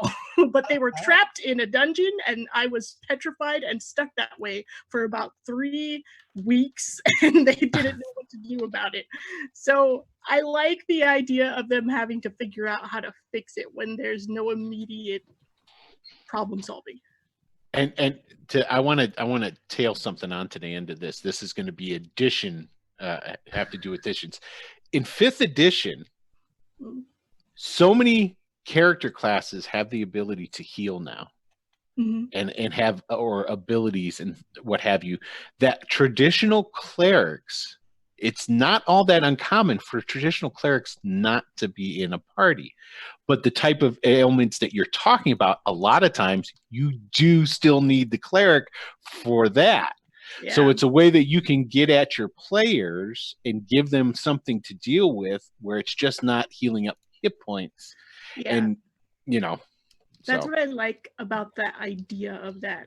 I haven't necessarily utilized it completely, but I'm hoping that I can somehow master it so that it's more of a challenge for them instead of just being able to meander around like, oh, I'm kind of invincible. It's fine. I could get healed, whatever. But what happens when you get bit by something and you're diseased and your HP just goes down and you are their tank? Like, what are you gonna do? So that's kind of where I'm at the moment. The more complexity you add to the damage recovery system, the more the specialists become important. Yeah, that's what I like about those. It kind of gives them something to think about when otherwise they wouldn't. Because first aid only gets you so far. Put some tussin on that, it'll be all right. Yeah, we rub some dirt on it. Rub some dirt, that'll be fine. Chuck, what's your answer to Will's question? Oh, I'm gonna be cliche here. I'm torn. It's between either my critical hit charts. No, I'm just kidding. Honestly, we have to admit this. Unless you are purposely trying not to, a majority of the environments that players will go through is dungeons. And the one thing I don't do is use dragons a lot because I just see them as being something that is critical to fantasy because it's a fantasy game. If we're talking about Gamma World, something's a completely different story, mutant dragon. But the thing is, I love them. I love dragons, and I love the fact that I don't never get to play them except for special times. They're special. So, man, when I get to play them, I am happy as lark. I don't care what they do. They can do whatever. We got a dragon here. I don't care if it's a wormling or if it's an ancient or if it's a Dracolich. I don't care. It's a dragon. And a lot of my players are out here watching. They know I love it, because I end up weaving all this stuff into it. It's just not an encounter on a chart. If they run into dragon, it's a story. It's a story part. It's something it's a plot device. But I love doing it. And my world has dragons, and there are things to be feared, but they're not something you just go down to the local market and hang out with them. It doesn't happen. They may be retired. They may have an area. Who knows what's going on? But anyway, I'll hush. But dragons. Oh, that's good. I like it. The players in my Greyhawk game were complaining about there's no dragons. Dungeons and Dragons, where are all the damn dragons? I was like, all right. So when we started, you'll see enough dragons for everyone. When we started Bone March, I was like, all right, you guys don't know it so much yet, but because it's like the main bad guy he's an ancient dragon. You got your wish. Yeah. It's like I'm gonna give it to you. Careful what you wish for. Right? Exactly. So How about you, Anna? Well, I've never been accused of not running enough dragons in my games. That's for sure. It's one of my favorite. But I have one monster that I even like more than running dragons, and that's hags. I just, Ooh, that's Oh my I goodness. just Come love the on. hags. They are, as a DM, they are the, especially for the DM like me, they are the perfect monster. I can be a bitch as much as I want, and they are also good because they are an all-round combination of things, meaning they are completely ruthless.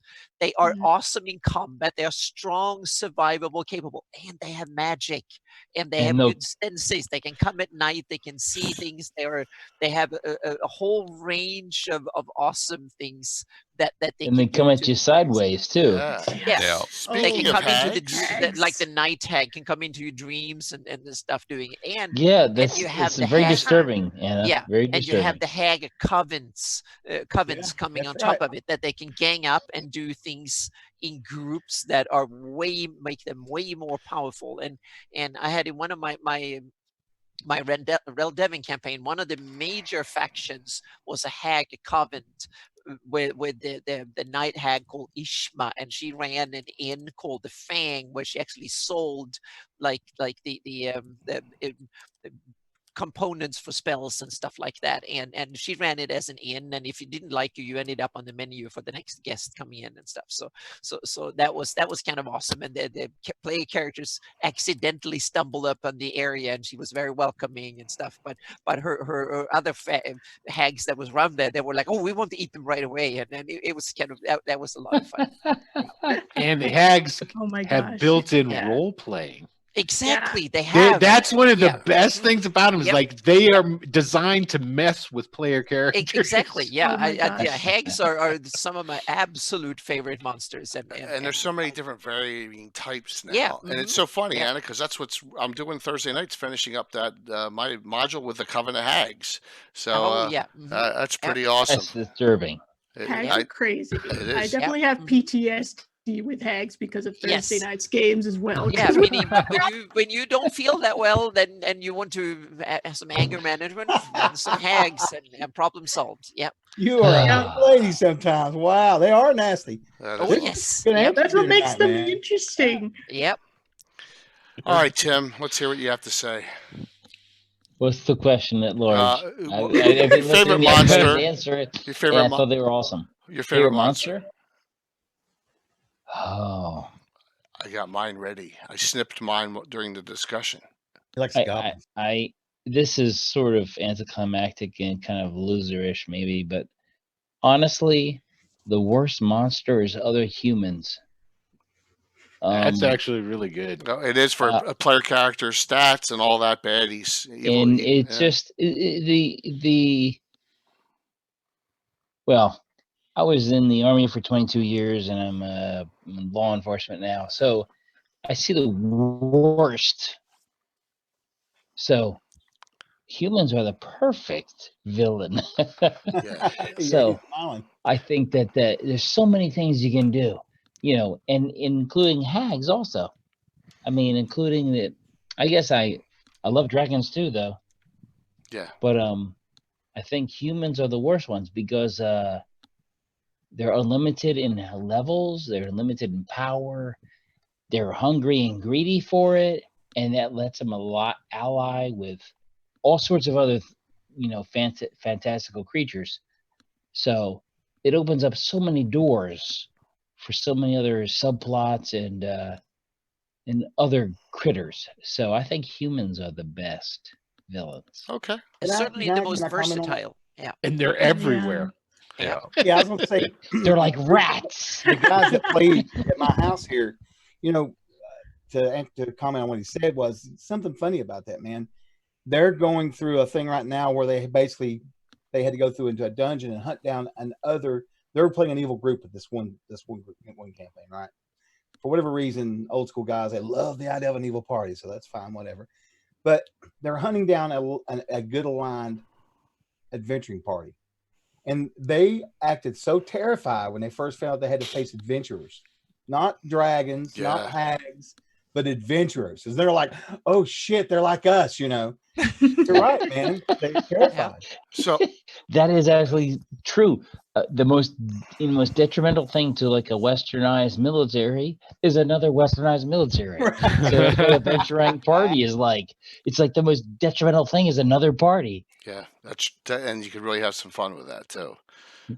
I mean, my evil antithesis for the first 20 years of our campaign was a human dual-class fighter assassin. So, yeah, definitely. Good Which answer, one was Tim. that, Jay? Hey, what's that, Macrash? So, Damn Macarash. yeah, I know you could never kill him. All right, I hate that guy. I have on this question. I'm sorry, I don't Wait, Jay, want to. wait, Jay, wait. What do we do with Macarash eventually? Made him good. You converted him back with a Got converted. Yeah, converted, and then he got killed. Goodness prevails. And then he was too good, and he got killed. So, and we buried him with honors, and Yes. he's adored. he was redeemed, just like a lot of TV shows. It happens. Here's a quick story. It's 1973. Okay, I'm showing my age now. Oh shit! A TV show born. that scared the living shit out of me when I was a kid was The Night Stalker with Darren McGavin, if you remember, okay? And I have this in my head to this day. I still have nightmares to this day for this creature. The Rakshasa, okay?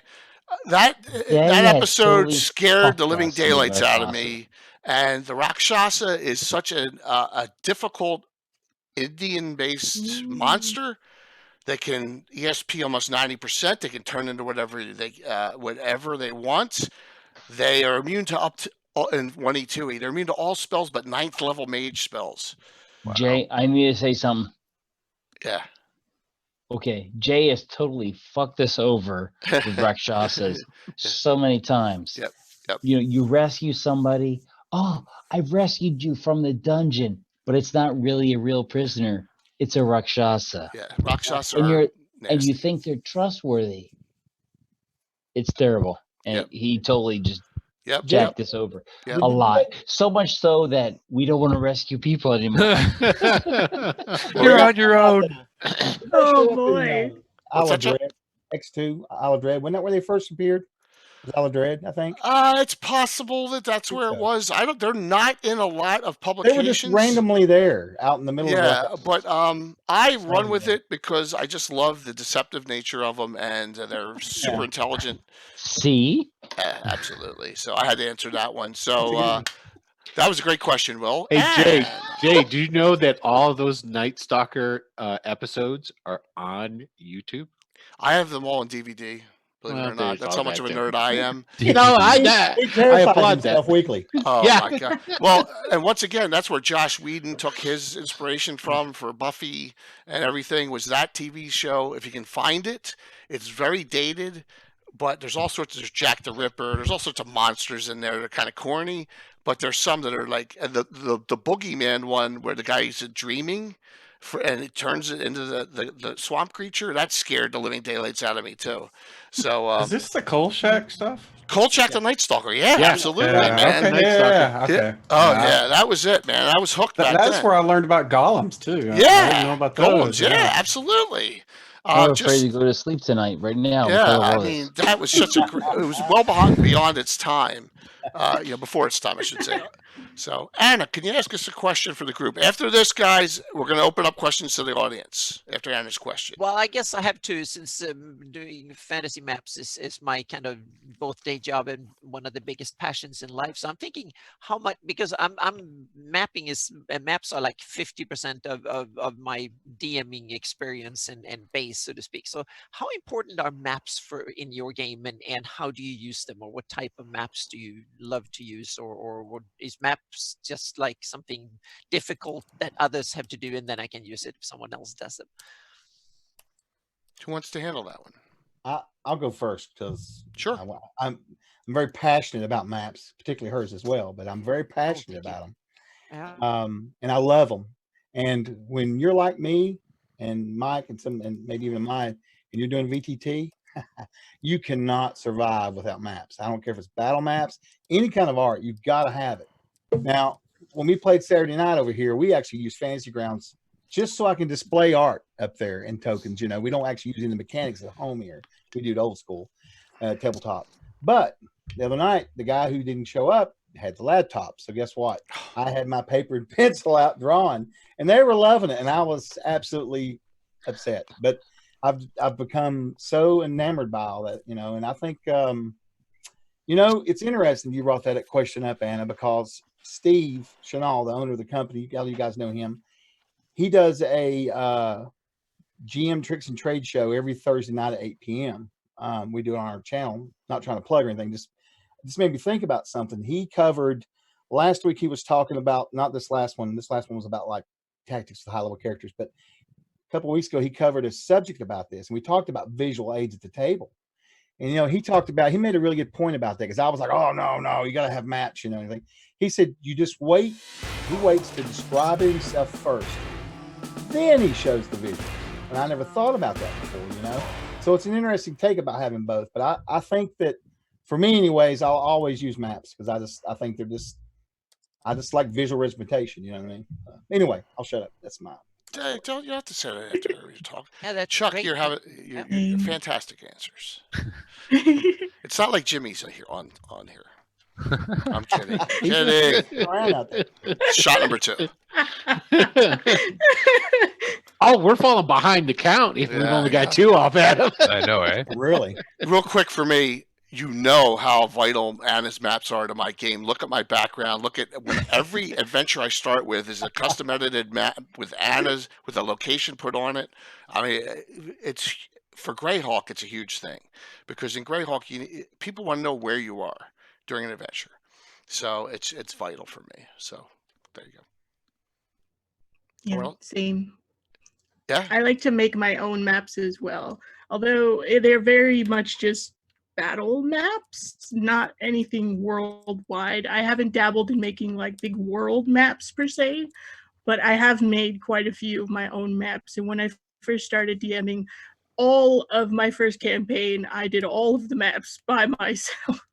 And I had such fun doing it, because as soon as I learned how to make it work, because I went to school for design, so I know how to work with Photoshop, Illustrator, all that fun stuff.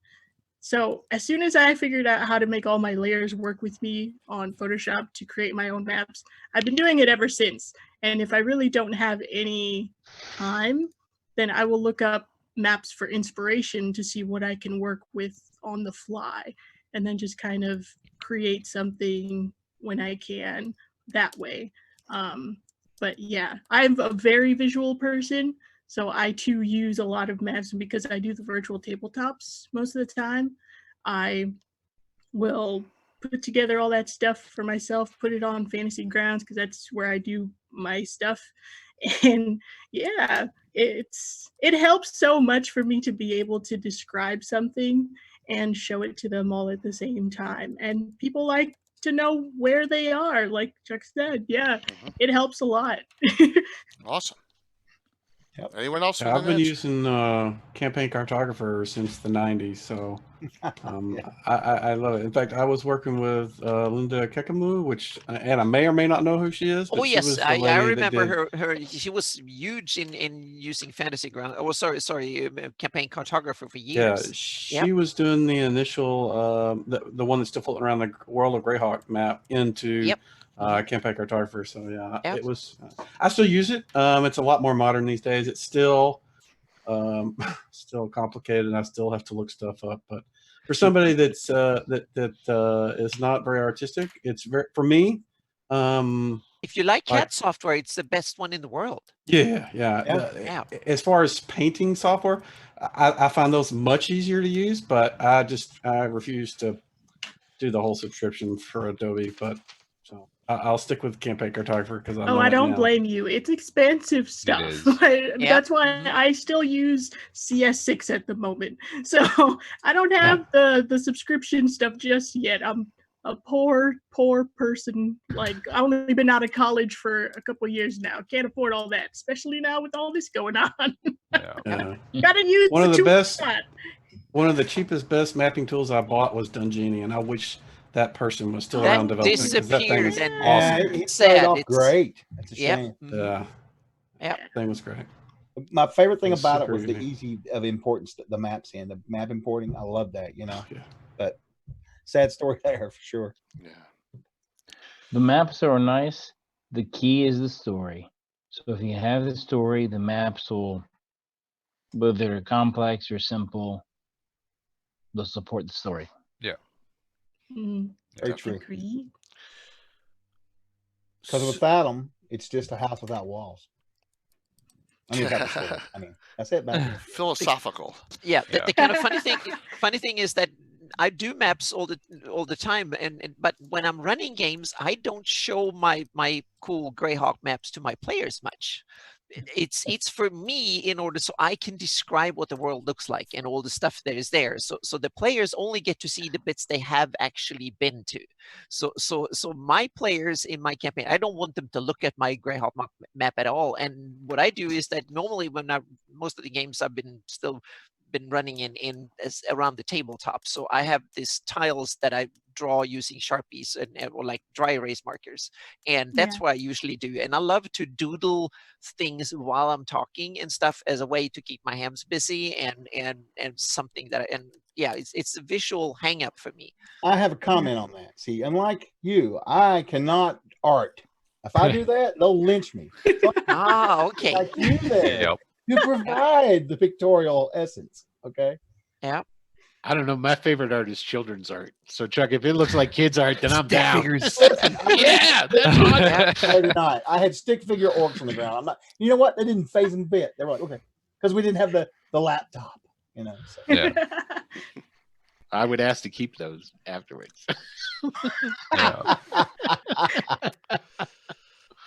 Awesome round there. I got a deep question because we're waiting for our audience to ask something, and so far, so we have. So I'm going to ask this: if you could play D&D game with anyone, who would it be? Who wants to tackle that first?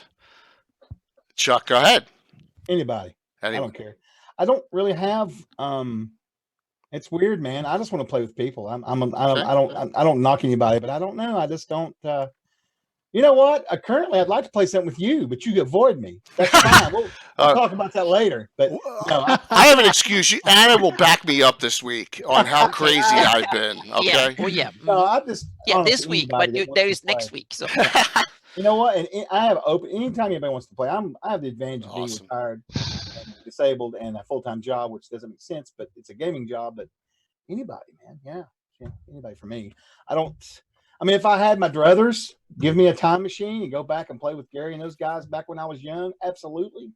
You know, why not? That's why I go to cons now to catch these guys. Now that I've got all this stuff that I never remembered to bring to get autographed, but I look at it. I was looking at something from Timcast today, and I was just like, you know, I mean, like this, Gary here, you know, I mean, gosh, I would love to, but anybody. All right. That's a great answer. Anyone else want to tackle that one?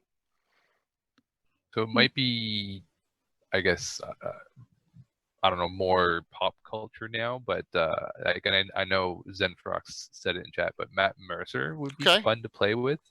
Not necessarily have him run something, because you have him on Critical Role and all that, and his games are fun to watch, but they're it's the way that he presents it, the way that they run.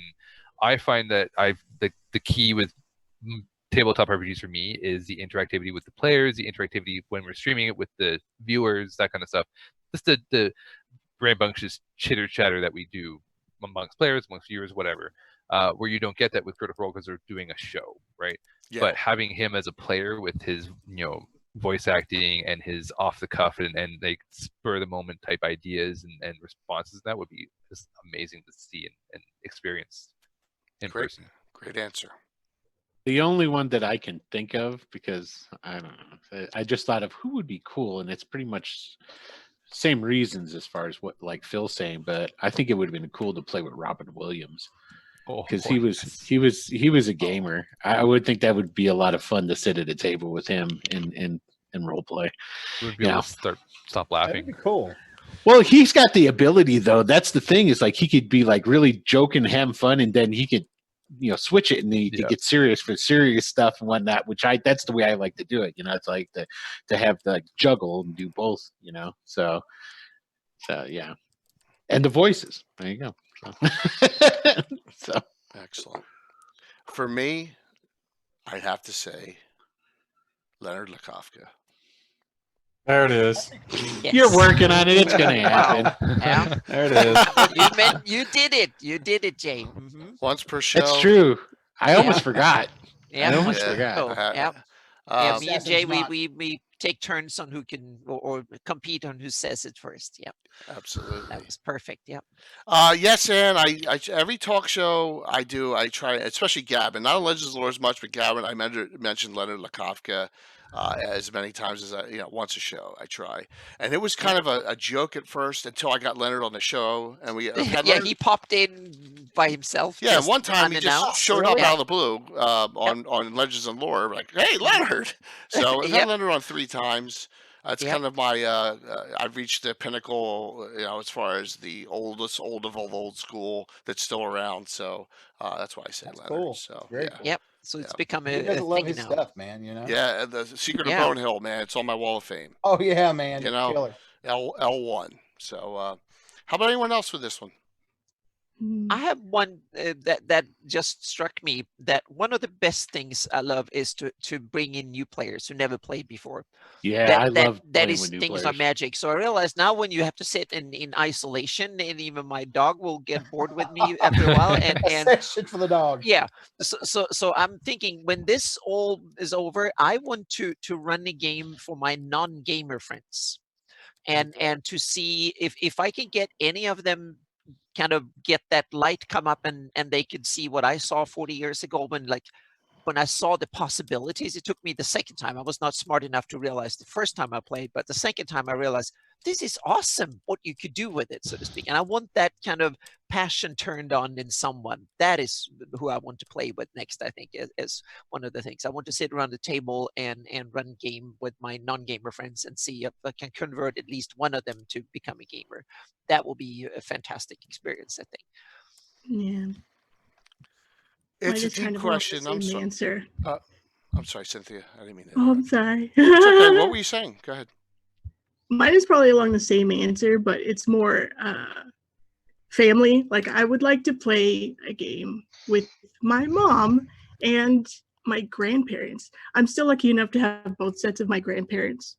So Wow. I think that, yeah, my mom had me when she was very young. And I feel like because she had me so young, she kind of missed out on having kind of a childhood. So she's a very independent lady, so very realistic lady. But because of her is the reason why I like fantasy stuff. She's very big into, she's a huge bookworm. So she read a lot of Lord of the Rings and The Hobbit. Anything fantasy was on our bookshelves. So I feel like this is something that she would absolutely love to try, even though like she knows how much I'm into it, but she doesn't really like want to dabble, but she seems like she might want to dabble. But also my grandparents, I feel like, would be interested, because I mean, they understand English, but they mostly just speak Spanish. And I've played in a Spanish D&D game before, and I feel like I would be a little confident enough to be able to run one for them as well. Because I mean, they're also in their late 60s, early 70s, both sets of my grandparents. So it's like, we can do fun stuff. I would love to be able to put something together for them. Like just, I don't know. That's me. I feel like it's kind of a cop-out answer, just like family, but nah, I really believe that would be a lot of fun. Excellent. I mean, it's like, and Josh Pop Guntaka just put it out there as well with family. It's you got to teach your children too, if you have them, to bring it on the legacy. Like, I have a Grail Kids game for my son, and family's important, definitely. You know, to teach them how to play, and yeah, I don't have any kids of my own yet. Hopefully down the line, whenever I have one, I would love to bring it on down. Absolutely. We are very creative in my immediate family, so there's lots of fun creativity to pass down too. Yeah, we plan on doing that with our daughter too, Excellent. hopefully. So, great answers. Great questions so far. I've gotten one from the audience, but I kind of didn't understand it. Real life, how do real life world superstitions play into any of your games? Like, I think that was the question. I saw that. Yeah. So if anyone wants to handle that one, please do. I've always wanted to have them, but I never have really incorporated them. I would love to get like a book from the library with, tie a string around your finger to remember something, or all those little things, and codify them and put them up into the game some kind of way with some sort of like consequences or benefit for them. The whole step on a crab, put the saucer of milk out for the fairies, that sort of jazz. Okay. So I think it would be awesome. I think, yeah. Excellent. Anyone else with? Well, I think the way I use it is that some of this is scary, so I'm not going to talk about too much in times like this. But one is that real superstitions, like the cultural kind of ritual superstition, like putting out some a bowl of porridge for the little gnomes that lives in the barn around Christmas. That was a thing where I grew up, and a whole bunch of stuff like this. So you make these kind of cultural superstitions and build them into the game. So that's one way. And the other one is I like to look at how real world, especially these days, how all the conspiracy theories and stuff, because that is a very interesting way, because that you can tell how lies and propaganda and stuff propagates through the world. That's dynamite and really good for building campaigns and stuff, where you want to build in things that aren't true, so you can fool the players with and get the characters to run on witch hunts that leads nowhere and stuff like that. And the other one is to study how tyranny works, because that's the evil cults, the horrible rulers, the horrible king, the demons and stuff like that, how they work, so to speak, and how they wield their evil through the campaign. That's something that is, to me, it's something that if I study it and then practice it, that makes the campaigns that much scarier and realize. But on the other hand, I'd have to make sure that I don't gonna put my PTSD from being in the military too long on my poor players, so to speak. So that it's a real balancing act. So I have to make sure that I step out of the role of being in character as a DM and really take sides with the players at times too. So and yeah, but it's also part of the role that you can get the players to get anger management. They can actually beat up the crap out of that damn monster or the evil guy and feel like they can conquer it. So there is good and bad in it. But to me, those are tools to build more intriguing, more scary, more kind of interesting, multifaceted adventures.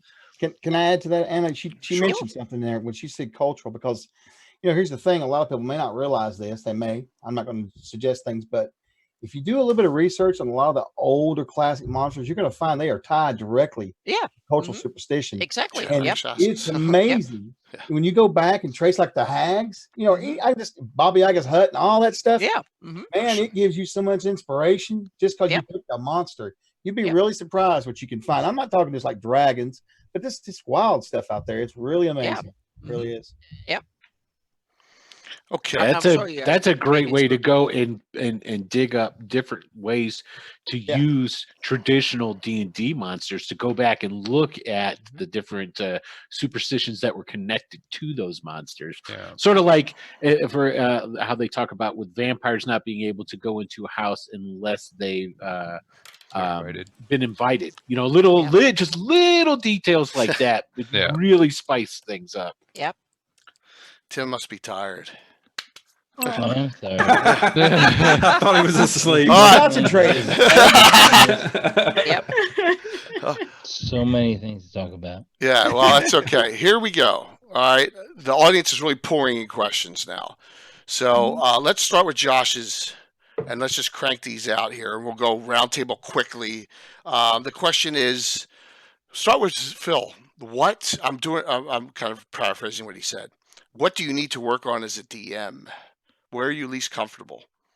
Least comfortable. I am least comfortable in terms of story writing around the political aspects of things. Okay. I have little to no political knowledge, so like trying to kind of plan out some sort of political intrigue, adventure campaign, whatever, is one of my wants, but my skill sets and my knowledge on it is very, very weak. So I try to not touch it because I'm afraid that I won't plan it out or I won't play it out well enough.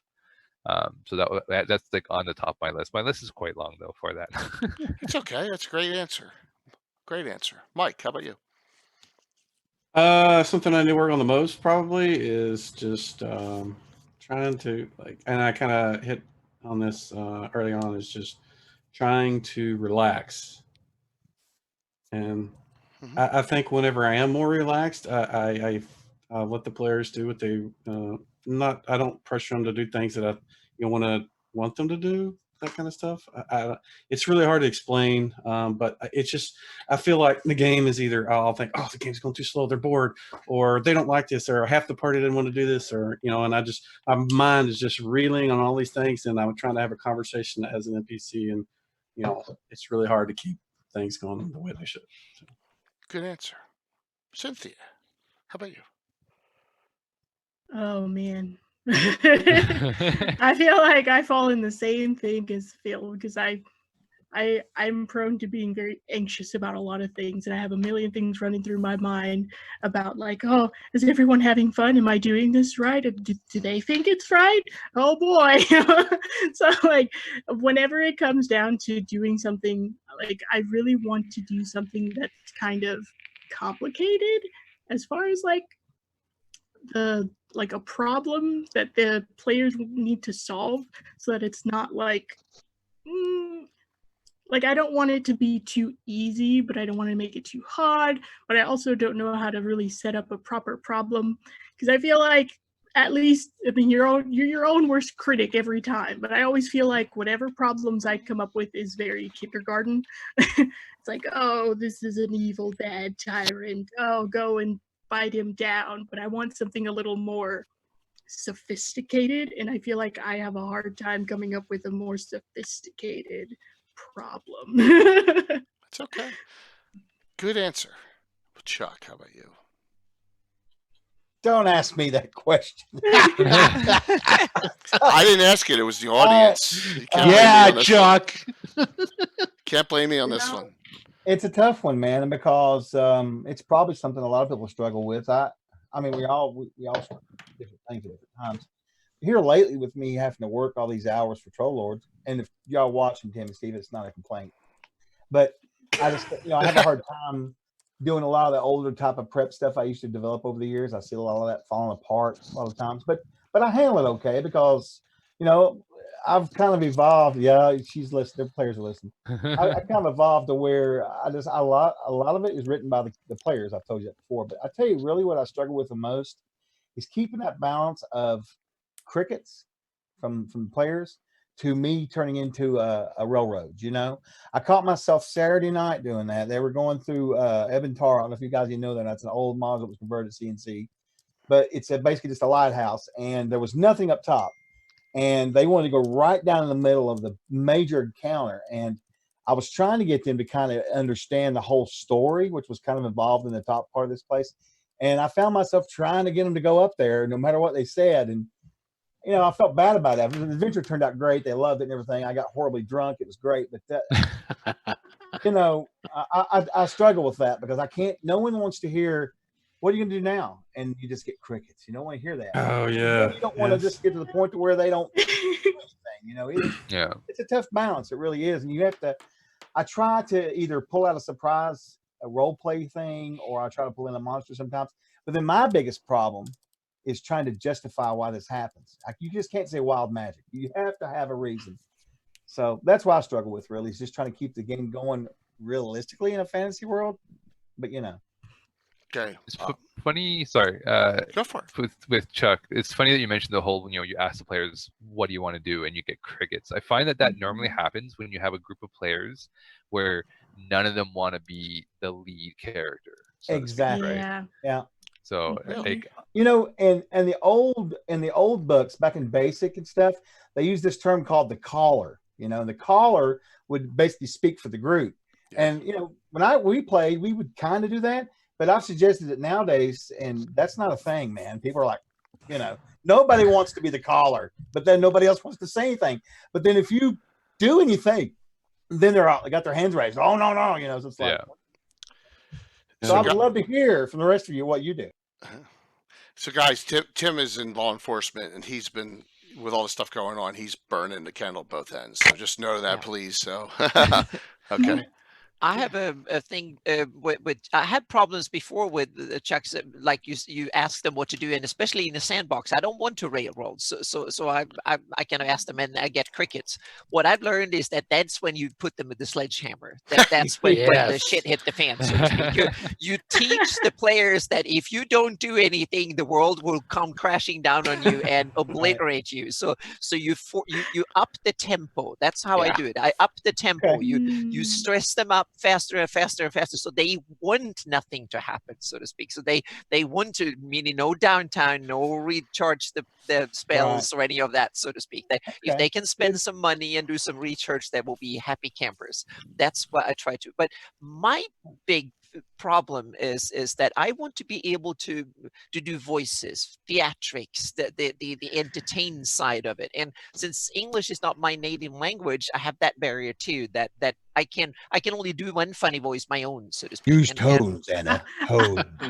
Yeah. In the world of tones, use your own. Oh, okay. Yeah, that's great. So that is my thing that I want to work on, that I feel. But building all the kind of the scheming, whatever, that I feel very comfortable with. But the actual theatrics and the cool voices and stuff like that, that is my weakness as a DM.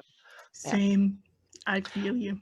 I gotta say, as far as, remember before when I was talking about being reactionary and I take the notes of different stuff, it's just for those sort of situations when they're like when the crickets come around. Okay, that's when the brother of the priest whose temple you robbed, who's this badass paladin, comes kicking the door and it goes, there you are. Yeah, exactly. You're like, what? Yep. So, and Cynthia, I would have to say this, when you're talking about wanting to run more like complex type of storylines, I have actually found the old saying about just keep it simple, stupid. Have you heard that before? Oh yes, they beat it in my brain in university. Oh my. Works so, because I have that tendency where I over complex the story, and I constantly got to back myself down off of that ledge and go, no, don't. Why is there 3 NPCs involved? Just make it one. Just the one dude, and that you don't need to. Because I try to make it too realistic to how it would be in the real world, and then the more moving parts you have, the harder it is for them to follow it. Especially a guy like, gosh, I wish Adam was on. I'm talking so much trash about him. Like Adam can't even remember any NPC's names. He can't, and it's like, I think we were doing it. It's like, Bill, so my I gotta guy, keep it simpler. My guys, it's the tuna fish sandwich. They don't even know what to have for lunch when they get to my house that night. So it's just, it's crazy. 40 years. We don't know the length of a prayer spell after 40 years. So that's so good. Now you trashed my complete DM experience here. All my players must hate me for overcomplicating things for decades now. So I'm guilty. I'll have to agree with William. I come up with a term. I call it TV obvious. It's got to be TV obvious for my guys. Otherwise, that's a great way of putting it. They cannot comprehend it. So yeah. But you can, because the key is what you want is the drama part. Yeah. And if you can get the same drama with the less moving parts, then the better. One for That's you, true. because one of my things is like I would write all this different stuff, and I'm like, hold on, flip. Okay, oh wait, flip, and I was like, I don't want to do that. And so the less parts I have, it's Bob. No, it's Bob. Bob did it. So. Yeah, I can see that for sure. But again, you are your own worst critic, and I feel like that's where I land in most of the time. So that's why I don't necessarily take myself too I try not to take myself too seriously and just kind of read the room. And I mean, the room seems to have a lot of fun regardless. I'm over here thinking, oh, good. is this going to be good enough for everybody? And they're just laughing and having a good time. And that's all I really want at the end of the day. Because after every session, I'm like, did everybody have a good time? And they're like, yeah, it was fun. Thanks so That's much. great. You know? Yeah. That's what I want to hear. And never be Feedback. afraid to just ask the players. I do this all the time where something will happen or whatever, and it's all like, well, what do you guys want it to be? And then they'll come up with some suggestions, and sometimes I'll use it, and other times I'll go, that's great, we're not doing that. Then I just go another direction. But don't be afraid to ask them, because they might come up with a suggestion that you weren't even thinking of, and it'll be like, wow, that is a really good idea. That's what I like about them just kind of going on. That's why I like to just build basically a skeleton for myself to follow instead of a full-fledged, written out everything. So that way, if they come up with something or if they are thinking about something while they're talking amongst themselves, planning something, it's so funny to hear them. It's like, I never thought about that. Let me just scribble this down right here. Yeah. Like there's been times and I have an in-person game, used to anyways, every Thursday nights, and I'll be like introducing an NPC and they're like, oh, the NPC wants your help, and the player's like, oh, it's probably this, that, or other thing, right? And I'm like, that sounds actually more interesting. You're like, yeah, dude, I've totally done that. I'm like, it is now. Right? Absolutely. That's why things on the fly can sometimes be so much more. It's so much more fun than what you may have had planned, which is why, like, after the first little campaign I made where it was everything, like, it followed a very modular, like, style. Yeah, because that's because when I first played with Duff, he did modules. That's all I knew at the time. And then people were like, you can just do whatever you want, like literally whatever you want. And then after that, I was like, all right, I'm going to see what I can do here. And that's when I like branched out into more of a just plain kind of sandboxy type things. Like, you want to do that thing, go for it. I'm not going to stop you. Like, if you do something silly that comes out to be a silly consequence, that's because that's what you wanted to do. I'll let you do it. Those are the best. Cynthia, I love that. Yeah. We call that DM's crushing fist. Boom. Yeah, man. That's what we call that. Because I honestly do not like, I don't like killing anybody. This is just like me. But like, but I will not stop something that you're doing because that's what you think your character would do. And I'm like, go for it. Like, that's what you want them to do. That's what you think they would do. By all means. Like, one of the characters that I run, one of my friends, this was our very first session. It was the first big session I was running person-to-person tabletop. Like, about an hour in, they go out into a forest. She's an alcoholic, druggy character. She went in on drugs and thought the trees were talking to her. She firebolted that forest down. That's all. Yeah, so that's the. We had a spellcaster killing chickens last night in a freaking cribs. So I mean, you never know what's going to happen with the characters. I just let them have fun. Yeah. I forget how it was handled in the earlier editions. I'm pretty sure it was in 3.5. You can back me up on this, Anna, if I'm full of it. But in 5th edition, you don't forget, monsters can always just do non-lethal damage. Yep. And there is nothing better for teaching players a lesson than having them just, it's a party wipe. And don't tell them it's non-lethal damage when it's going on. Just whack them out. And then you say, okay, you guys are up because they didn't kill you because they didn't use non-lethal damage. Now the torture begins, or now, it's like then you put them in that position, of course, to try and escape, but not until after, the bad guys do a little something to them, Yeah. Take all their magic items. That was a great round from a question from Josh, and thank you for that one, Josh. I'm going to combine two questions into one here. First thing, though, thank you, Phil, last night for busting my balls about my pink giant dice that rolled so awfully last night. Yeah, so, but yeah, I had to try them, but they're pink. Yeah, so I need some pink dice in my collection. I just have a bunch of blue ones. Absolutely. My dress print Gotta have them. Gotta have those. We'll be giving some of them out Thursday. So the question is twofold. Do you prefer DMing over playing? Real quick on that one.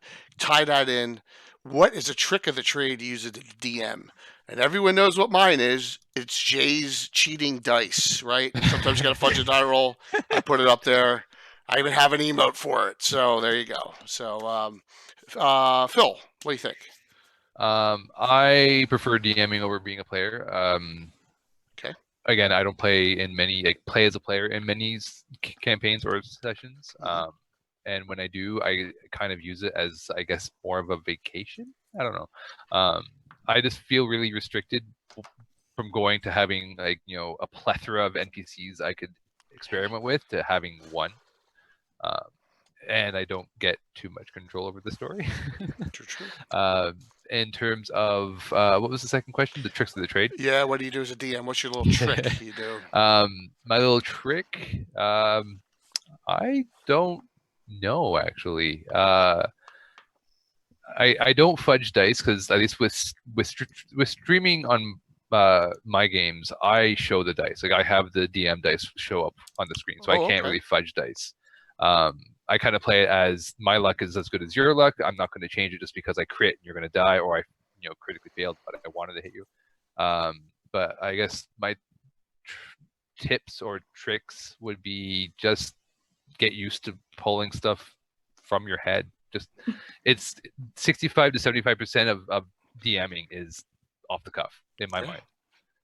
So that's basically it. Like, don't worry if something's wrong or incorrect. Like, I think Will made a mention of it where you were trying to figure out how this works, why this happened, and in my mind, make it happen and then figure that out later. Like we'll have some sort of history, or a player could experience or find something later that kind of puts the pieces together, right? So I don't worry about the now, just make sure the now is fun. Cool. How about you, Mike? So I think my DM trick, I'm gonna go with that first, because I've already forgot the first one. But my DM trick is to find something that helps you focus on the game and less on the mechanics. I used to have a horrible time keeping track of the hit points and ACs and all this other stuff. For me, I have an issue with numbers. I can't see numbers in my head like most people, and so I always had to write everything down. And so for me, it was to pull that piece out so that I don't have to worry about it and I can focus on. So these guys, I can worry about tactics on what's going to happen or what these guys are saying and that kind of stuff. So that's kind of, find stuff that helps you make things easier when you're running your game. And like I said, I forgot the first part of the question. You definitely prefer to be a DM over a player, correct? I would love to play, but I'm too picky. I want to play in a setting that I want to do, in a rule system I want to do. So I want Greyhawk, maybe Forgotten Realms, Dragonlance, and I absolutely want AD&D of some form, or even basic. Any of those. If somebody will run a game like that, I would love to play. But we need to have an all-star game, and I'll run it. All-star, just all DMs playing. I can't even imagine. Oh my gosh, 12 DMs at the table. That would be crazy. Cynthia, how about an answer to that? What's your little trick? And do you prefer DMing now that you're doing that more as opposed to playing? I do enjoy DMing a lot, but I also really like to play. I think I find them at equal levels. Okay. Just because, especially if the game I'm playing in is very roleplay heavy. I like to be able to flesh out and develop a character and see where their lives are headed, even if it's not where I think it's going. So it's fun to see how they progress. So that's like my player side. And my DM side, I love making stories, and I love to hear what people think of the stories that I make and how they're when they play in them, to see how it shapes it into something else that I also don't expect to see. I like to just see what the end product is after everything happens, even if it's not what I expect it to be. That's, I think, my favorite thing about it all. My tip, I'd like to say to keep an open mind, honestly, because I feel like there are a lot of DMs that are very restrictive about a lot of things, but I kind of just want my players to just do whatever they want. Like in this latest campaign that I'm going to run, my campaign, I opened up my books to them and just let them pick whatever they wanted. I was like, here's all these races. Go ham, guys. Pick whatever you want. I don't care if it flies. I don't care if it breathes fire. Pick it. Be creative. Have fun with it. Because I know that there's a lot of DMs that will stop players from picking things that fly, or maybe like, I don't know. There's like a lot of things that are just, I don't know. I feel like, hey, go for it. Do whatever you want. I don't really care. I want to see what you do with it. It gives me a challenge while I also give you a challenge in my story. So I like it to go both ways. Great answer. Absolutely. Chuck. You've been quiet lately, so we got to get you going again. Oh, that's well. You know, like I told earlier when we first started, I started when I was very young and I had this coup, right? And I literally DM'd for probably 25 years without playing a character. I'm not lying. And so what has happened is, I don't know if you guys are familiar with an old movie called Sybil. It came out in the 70s, I think it was, with multiple personalities. Yeah. That's kind of what my problem is, because I absolutely cannot imagine not running games. I just can't do it. I love teaching people. I love the smiles on their faces. You know, and like I said earlier, I always ask them, did I do okay? Did you enjoy it? But man, when I get to play a character, I'm just crazy. I love it. But I cannot commit to, I always want to go back to DMing. You know, it's a tough struggle for me. I love playing characters. I love being able to role play maximum Chuck, all my voices, all my stuff. You know, I love it. Because it's like a challenge to me. What can I do? How this one can be different? When you're DMing, obviously you want to make things different so it's like talking to the same person. But when you're playing a character, you want to get really wild. You know, what am I going to do that's going to blow my mind, you know? But at the end of the day, I still want to tell the story. So it's a tough one. As far as tricks, all right, anybody in the audience that's seen any of my games? Here's the deal. I'll be honest. I'll tell you what. I use a system called, I think somebody actually used the acronym earlier, KISS. Keep it simple. Yeah. And what I do is stupid. What I do is y'all gonna really flip out here probably, but I over the years I refuse to let the rules work. I don't use rules. Okay. And what I mean by that is I don't keep track of armor class or hit points or anything. I concentrate on what's happening. Okay, in the story. I know that there are 8 hit dice. I know max is going to be, you know, for 6 of them, there's 64 hit points roughly. So I know right about where I want them to be. I don't write the hit points down or nothing. My characters actually try to track it. They always do. What did we do to it, you know? But I don't worry about it, man. Every once in a while, the armor class might be 15. I might drop it to 14. Maybe he slipped. Maybe something happened with his armor. I have an area where the hit points are going to be in my mind, an area where the armor class is going to be. The mechanics of it, I just don't let it constrain me. I got so constrained. I'm not hating on 5e. It's a very mechanical game. And since I've gotten away from him, I've gone like wild with no rules. I just am so engrossed in the story that when they fight and we do combat, I'll let people die early. I may have a guy who ends up having an extra few hit points, whatever. Whatever comes to mind or how they're acting. If they're desperate or whatever, I may push them to the edge, or I may make them feel like that they're just really overpowering something, whatever the situation calls for. But honestly, I keep it very simple and stupid. I don't track much of that anymore. I'll look at it. I know what the monsters are. I guess maybe I've ran games so long I kind of know hit dice for creatures and stuff. You know, and if it's a dragon or something, I'm not going to worry about how many hit points it's got. Give me a break. If they're actually close to killing it, good on them. You know, if it's a kobold, gosh, I can't wait to get the old 10 hit dice kobold out. You know, it blows their minds. Hops on the walls, jumps around. Man, you almost hit him. You know, that kind of thing. He's got a low armor class, but you just can't seem to. You know, I try to get away from all that contractions. We get trapped with all that. I think it's good to have structure. Don't get me wrong, but in a way where it helps the story. If that makes sense. So yeah, there's my secret. I don't track a lot of that. I really don't. Anyway. Awesome. Will, what's your secret? I'm guilty of that same thing. But the only thing I really totally keep track of is hit points. That's it.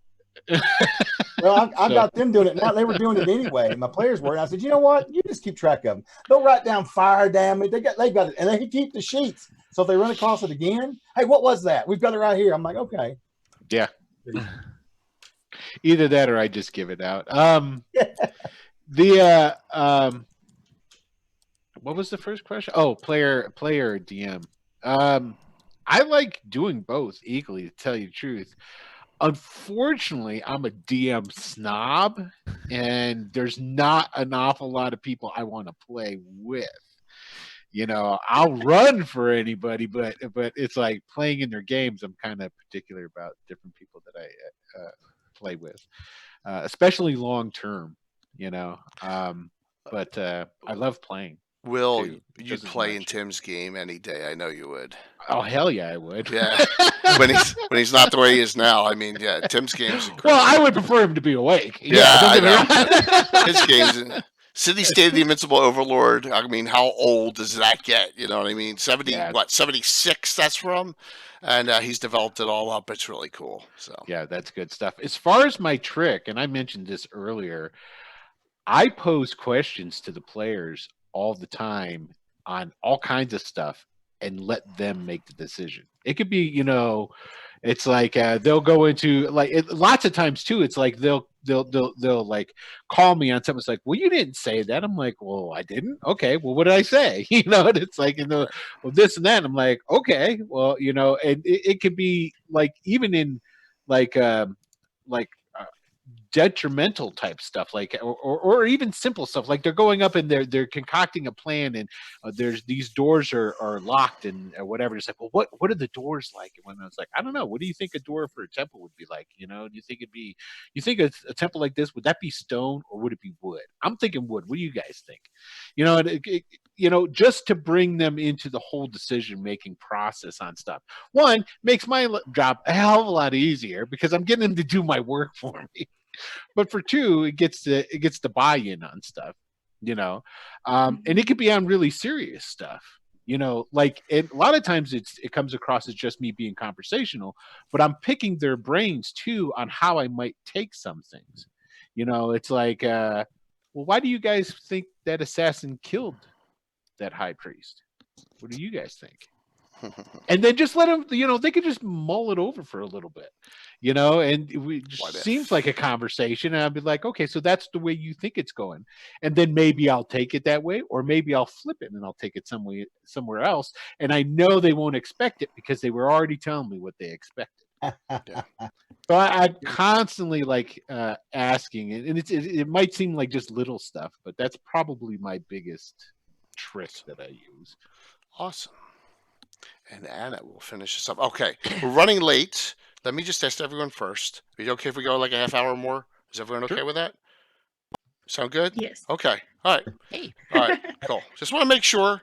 I'm on quarantine. I don't know about the rest of you. It's already, I'm here. Yeah. it's already been 2 hours. I mean, that's how all quick the this time in goes. the world right now. Yeah, I okay, gotta so- wake up tomorrow real early to stay in my house. And I just Yeah. wanted to, Yeah. you know, I wanted to throw it out there. Courtesy. Yeah. All right. Go ahead, Anna. When Chuck said first Phil's conversation saying that playing is like taking a vacation a bit, and to me Yes. that's very much the same way. And I also feel very similar to Chuck because there were like decades when I ran games constantly, so I didn't get a chance to play because when we got together with my gaming friends back in Sweden, I was running games. That was the norm, so to speak, and it became the thing, and I love it. So I love running games more than playing, but playing for me is a way to look into other worlds, to see how other DMs run their games and learn tricks and kind of, you can do this, I didn't realize that, and then I'll pick ideas and stuff. So that's what I love, and especially since I came over to move to California and realized now I need to run games in English and I need to understand how it works. And that way it's awesome to be a player because then I can pick up how things are done here and how do you say things and all. Even if I read the books in English, how do you pronounce stuff and all that stuff. So, but when it comes to tricks, one of the things that I do is that I don't have a story. I only have a lot of actors, meaning NPCs, monsters, and factions and all that, what they want to do, what they want to accomplish, and then I just run with it.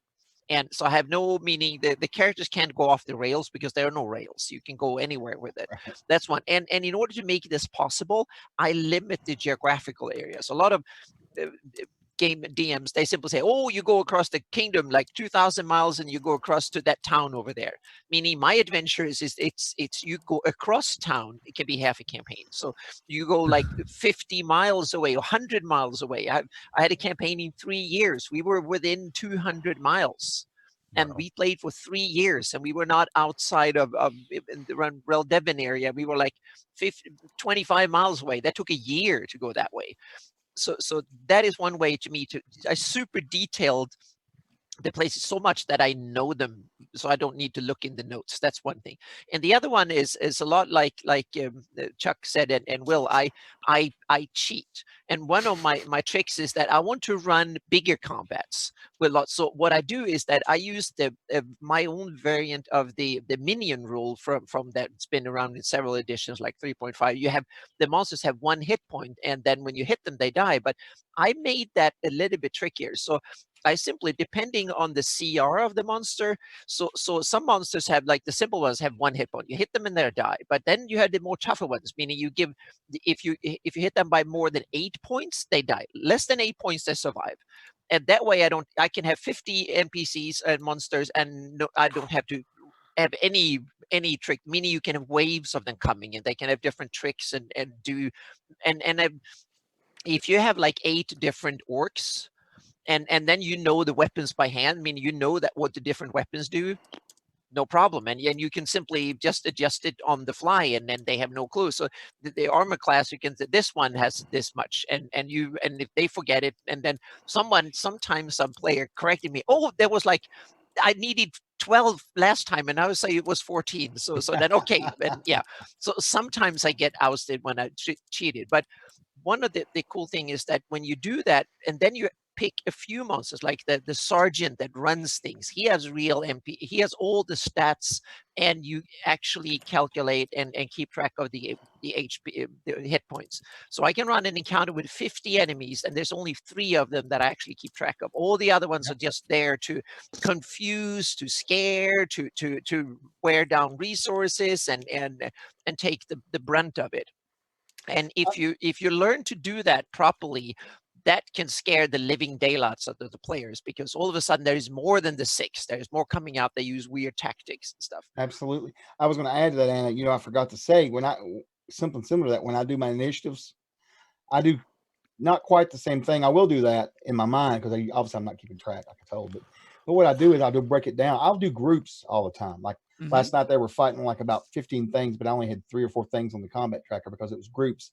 I just let them take their turn then. It's okay. Because if you start trying to let everything, just break everything down, you can have enormous combats, but you're also going to have enormous combat time. And that's very important. Very important. Yeah, because and one of the things with initiative is that I don't always say like, oh, roll initiative. What I do, I ease into combat. So what you do is that if sometimes it's an ambush, the enemy just drops on you like a ton of bricks, and you get to react. Then things happen, so to speak. So if you see, you get a chance to react it. But then you have the more other traditional, meaning you see the enemy, they are at the other end of the corridor, and you're here, or you're on the other side of the field, and you kind of, oh, this is going to be combat. So you gears up to combat. Then all of a sudden intimidation rules come into it. So you realize that the enemy might intimidate you, so you start getting minuses on hit, whatever, and you start realizing they're taunting us, and we get scared. And so I get the players to feel like they have 2 options. Either you get into combat now before things get really bad, or you bug up. So I get them to be scared or running away, and then the ambush comes from another side and stuff. So always try to make, and also one of the other tricks is that some enemies are stupid. If they're fighting skeletons with no intelligence, meaning they should not worry about their own safety, they just act like idiots. But if they come up against hardened troops that have survived a war and knows how to do it, they will not just show up to be slaughtered. They will be smart and do all the tactics in the books to scare the hell out of the players and set them in really bad spots. And I think that use intelligence, in my opinion, one of the most important stats of any monster, because that tells you how devious or how you have to play it, so to speak. Dumb monsters just show up to be slaughtered, and smart ones, they would never let you go. They would never go easy, so to speak. That's good. Good question. I was joking about the cheating dice, and No, you weren't. well, but my trick is the long-term campaign Easter egg plot. Oh, you're so good at Yep. this. Thank you, Will. I have plots that I've inserted into my campaign that are 20 to 25 years old that have not happened yet, that are out there. Wow. Oh yeah. Right? Good. That's awesome. I Oh, would yeah. never remember that. You Yes, know, record keeps. yeah, He I keeps mean, the records that are like, wow. like the yeah. Boogeyman of Altamira, like the Crown of Rogero Blood Moon, like you know, all sorts. I ran the end of Return to White Plume Mountain, which you probably know really well, Mike. And you could have Charybdis as a child in that, right? As a baby at the end of it. Well, 18 years of game time have passed, and now he's a man, and that just happened. So Yeah, that was awesome. Yeah, so I mean, long-term campaign planning is that's my thing. So just wanted to put that out there. And How do you keep your players to remember that kind of stuff? Because I'm telling you, somebody said something earlier about they can't remember what they had for lunch. I mean, how do you get them to remember what happened 15 years ago? Don't remember that, though. They remember That's it. certain things, and it's just I had a crown that they kind of found like Bilbo found the ring. They found it in a muddy, sandy area. This is like, I guess I'm going to say it's 1992. We did the crowning. This is Bill's characters, Clark Necromancer Salen, donning the crown, putting it on in 2008 or 9. So that arc took me 17 years. I don't know. I want the world, like Greyhawk is a living, breathing world. So you got to have this kind of stuff in it. In my opinion, it makes the campaign alive. And we got generational players too. Kids of adventurers running, all relatives, that's how you make it real. Also, having different adventuring parties interact together also makes the campaign come alive. Oh wow, and do crossovers between the adventuring groups. So there's a couple of tricks of mine. Thanks, Mike. Mike Disney, everyone. Yay. So that was my trick. Okay, I'm going to try and condense some of these questions together. Here's one of them. Someone asked about necromancers. I'm going to phrase it a little differently. Do you allow evil players in your games? Yes. Okay. Okay. You can allow beyond that, like. For me, I've never had a problem with them. I mean, we've had players that weren't evil that were worse as far as party cohesion than evil ones. As long as your evil isn't just crazy evil, right? If they're, even murder hobos is okay. It depends on, as long as they're all working together. An evil guy can be going in the same direction as the party to get something that they want, that for another reason, and they don't have to. Obviously there's going to be people that play on just like chaotic evil, and they're murdering children in their sleep and anybody that they can, but I haven't had people like that. And I don't have a lot of evil players. Mike brings out a great point. Lord Rorbler was evil the whole time in Gary Gygax's campaign, right? It was a major evil and player character. So yeah, it's good. It's a good point. How about anyone else wants to take that question up? First of all, the evil players, no. If I find out, and I've actually told people to back off and disappear from my table twice, and simply because they just wanted to be murdering, hoboing, and wanted to bully others. So, but I first try to do it in game by simply being a jerk against their characters. But evil characters, I allow, no problem. But the important thing is that the players need to realize that they if they play an evil character, their character will get friends that are terrible or very few friends, so to speak, and they will be bullied in game. I try to use that in game, meaning if they go around being evil and go around killing and do whatever, others will come after them, so to speak. They will get a reputation. And so I try to deal with most of these issues in game. But if a player wants to start stealing from other characters and his character and causing bullying tendencies, whatever, then I try to deal with it in game first by simply being a bully back and taking party. But I've done it, only had 2 issues with it in like 40 years. So that was, but it was sad. One of the stories was sad, so to speak. So that was difficult. But to play, you have to tell them that your character is now turning evil and what it comes with it. So but sometimes it can be fun. With the right player, it can be fun. But the players need to.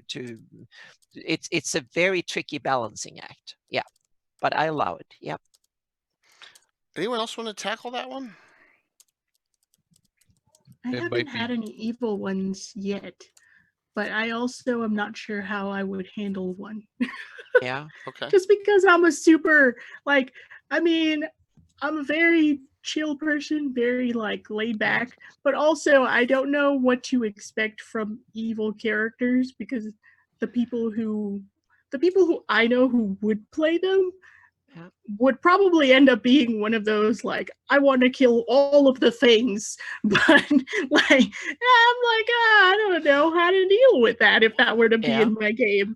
So, but one of the interesting things is that you can have the whole party going evil without really realizing, by being murdering, hoboing, and starting killing left and right without thinking about it. And that's one of the most fun evil characters, because all of a sudden they realized they started killing everyone in the village because the village started protesting and whatever, and I just let it run with it. And then they realized that, okay, my good cleric can get spells anymore, and all of a sudden they're a party going out trying to find us, to kill us and put us and run us out of town and whatever. And that's when the players realize our characters have become vicious villains in the whole neighborhood, and that was kind of fun, and everybody laughed afterwards, and they had so much fun doing it. And then we kind of skipped them and rolled new characters, started over again.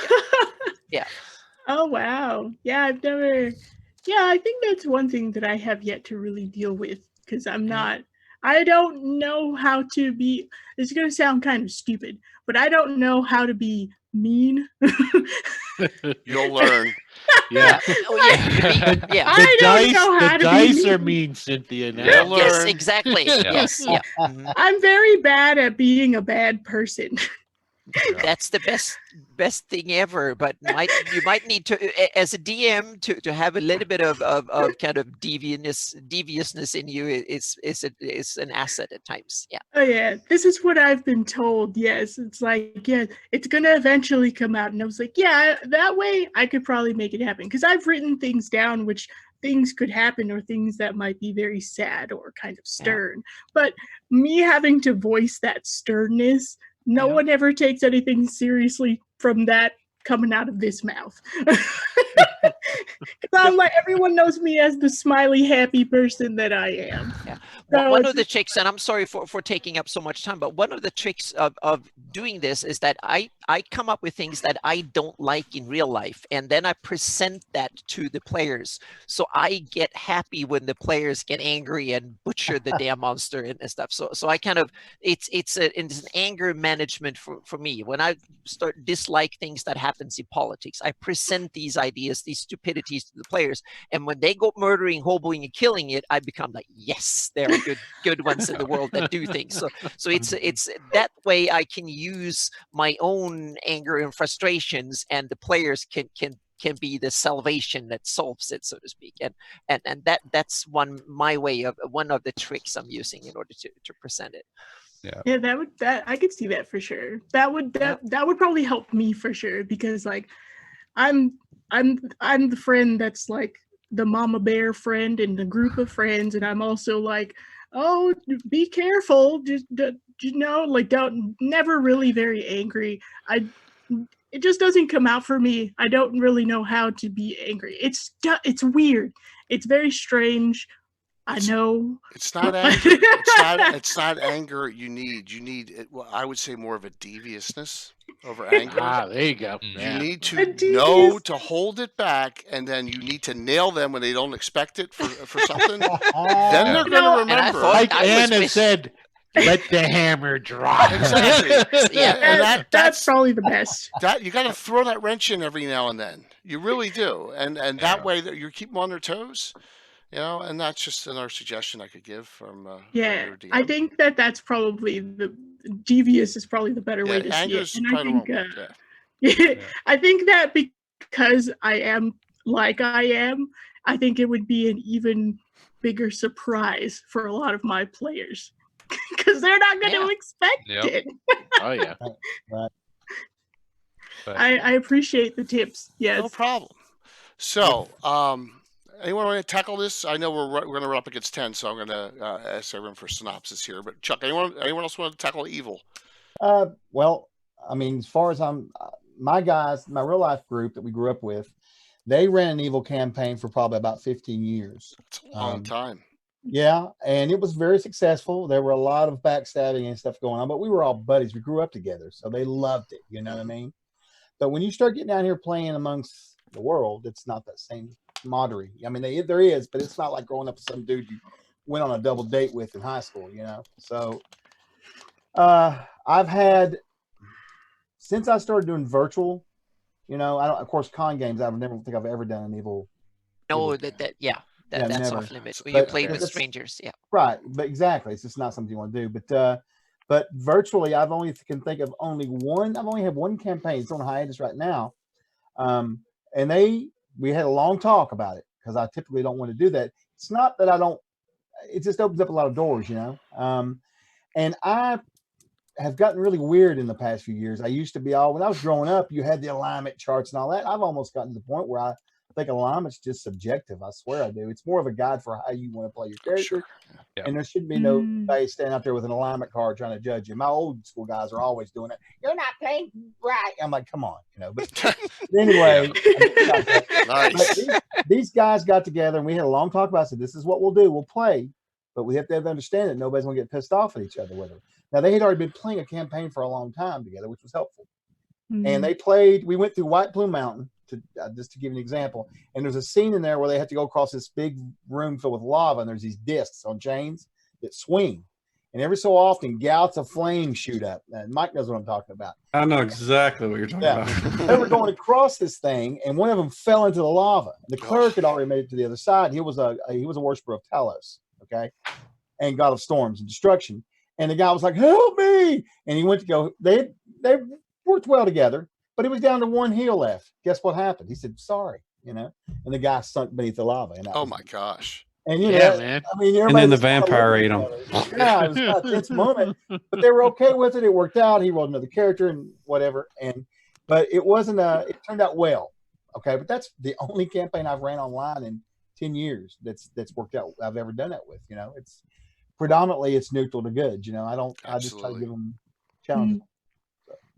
Yeah, evil generally almost always works out when you have people who know each other already. That's the only way. They either have to be a That's- campaign that yeah. they've played a long time with each other, or they know each other in real life. Definitely not. Because strangers. that's the thing about role playing is that it hits you on a personal level. So when you get into something that's evil, you got to be able to understand, that everybody around you is just having fun and whatnot. It's not a personal thing. Unless you're doing like a prison game. If you're at the prison penitentiary, you're running a game for a bunch of murderers, maybe it might work.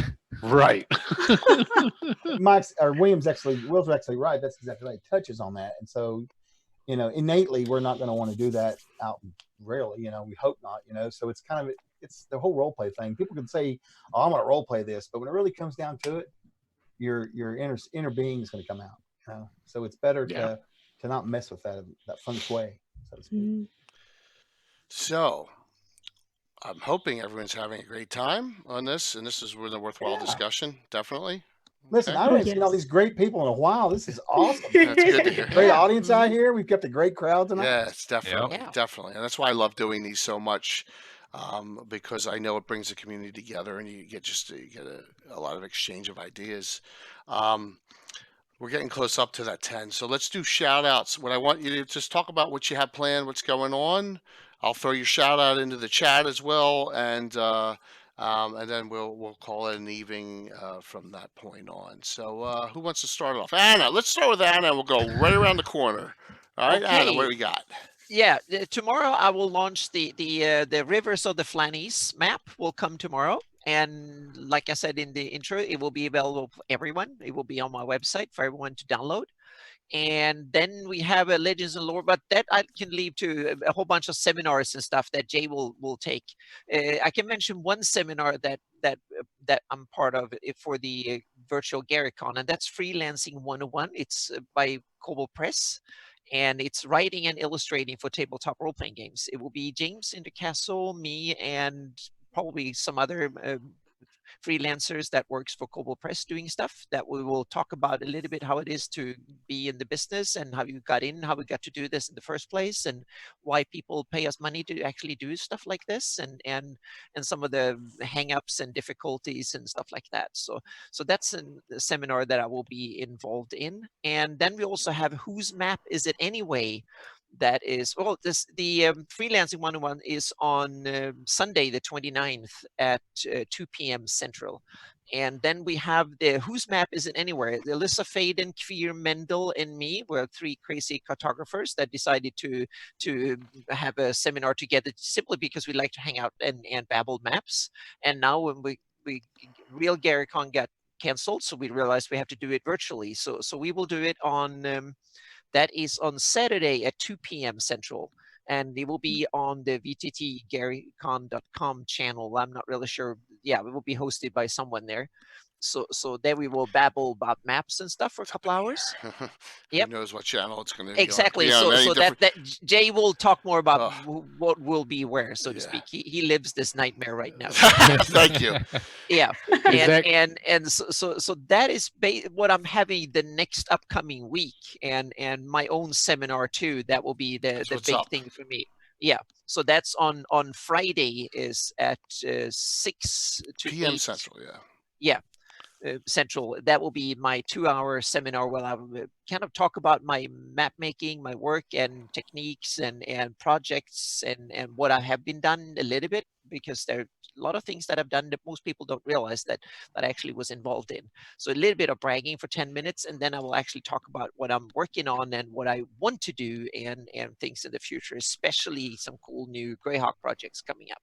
So that will be 2 hours of me babbling maps. Yep. And is the Cold Pull Press one on the? That is on Sunday, the 29th. Yeah, but is it on Central. the Cobalt Press Twitch or? Yes, is that on the it will be on the Cobalt. There. Yeah, I think it will, okay. it will be on Cobalt Press. Yep, their channel, Twitch channel. Yep. Anna's one that's on my channel is Friday. It kicks off 5 events that we will have on Lord Gazumba channel for GaryCon VDT. 4 of them will be joint dual streamed.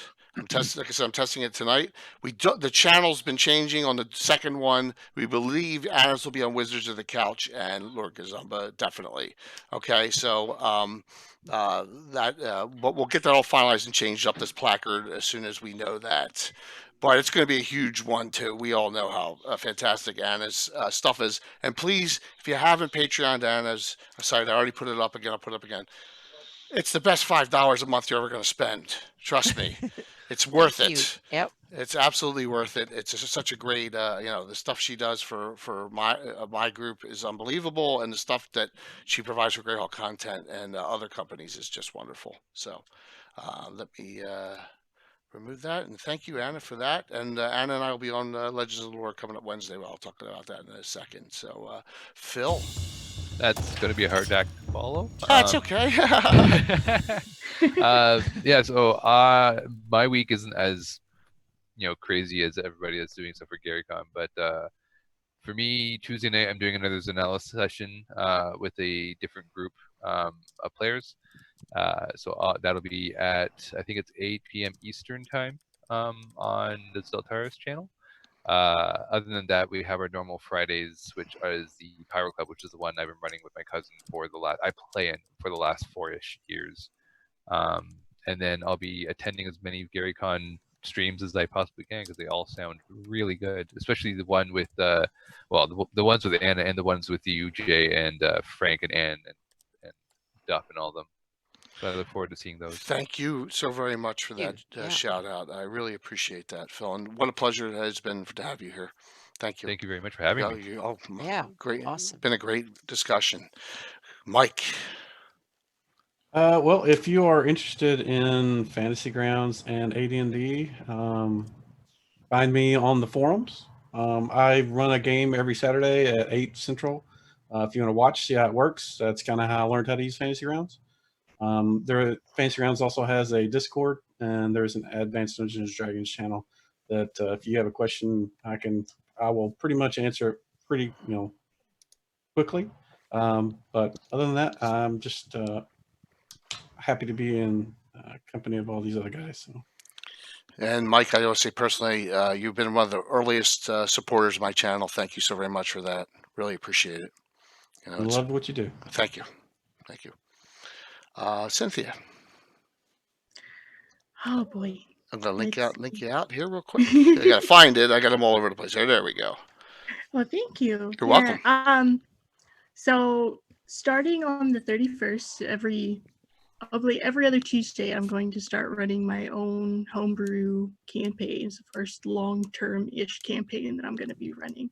So I'm excited for that, and hopefully everybody else who might be interested to come see it, I'm going to start it. It's going to be at 7:30 to 10:30, maybe 11 p.m. CST, so Central Time.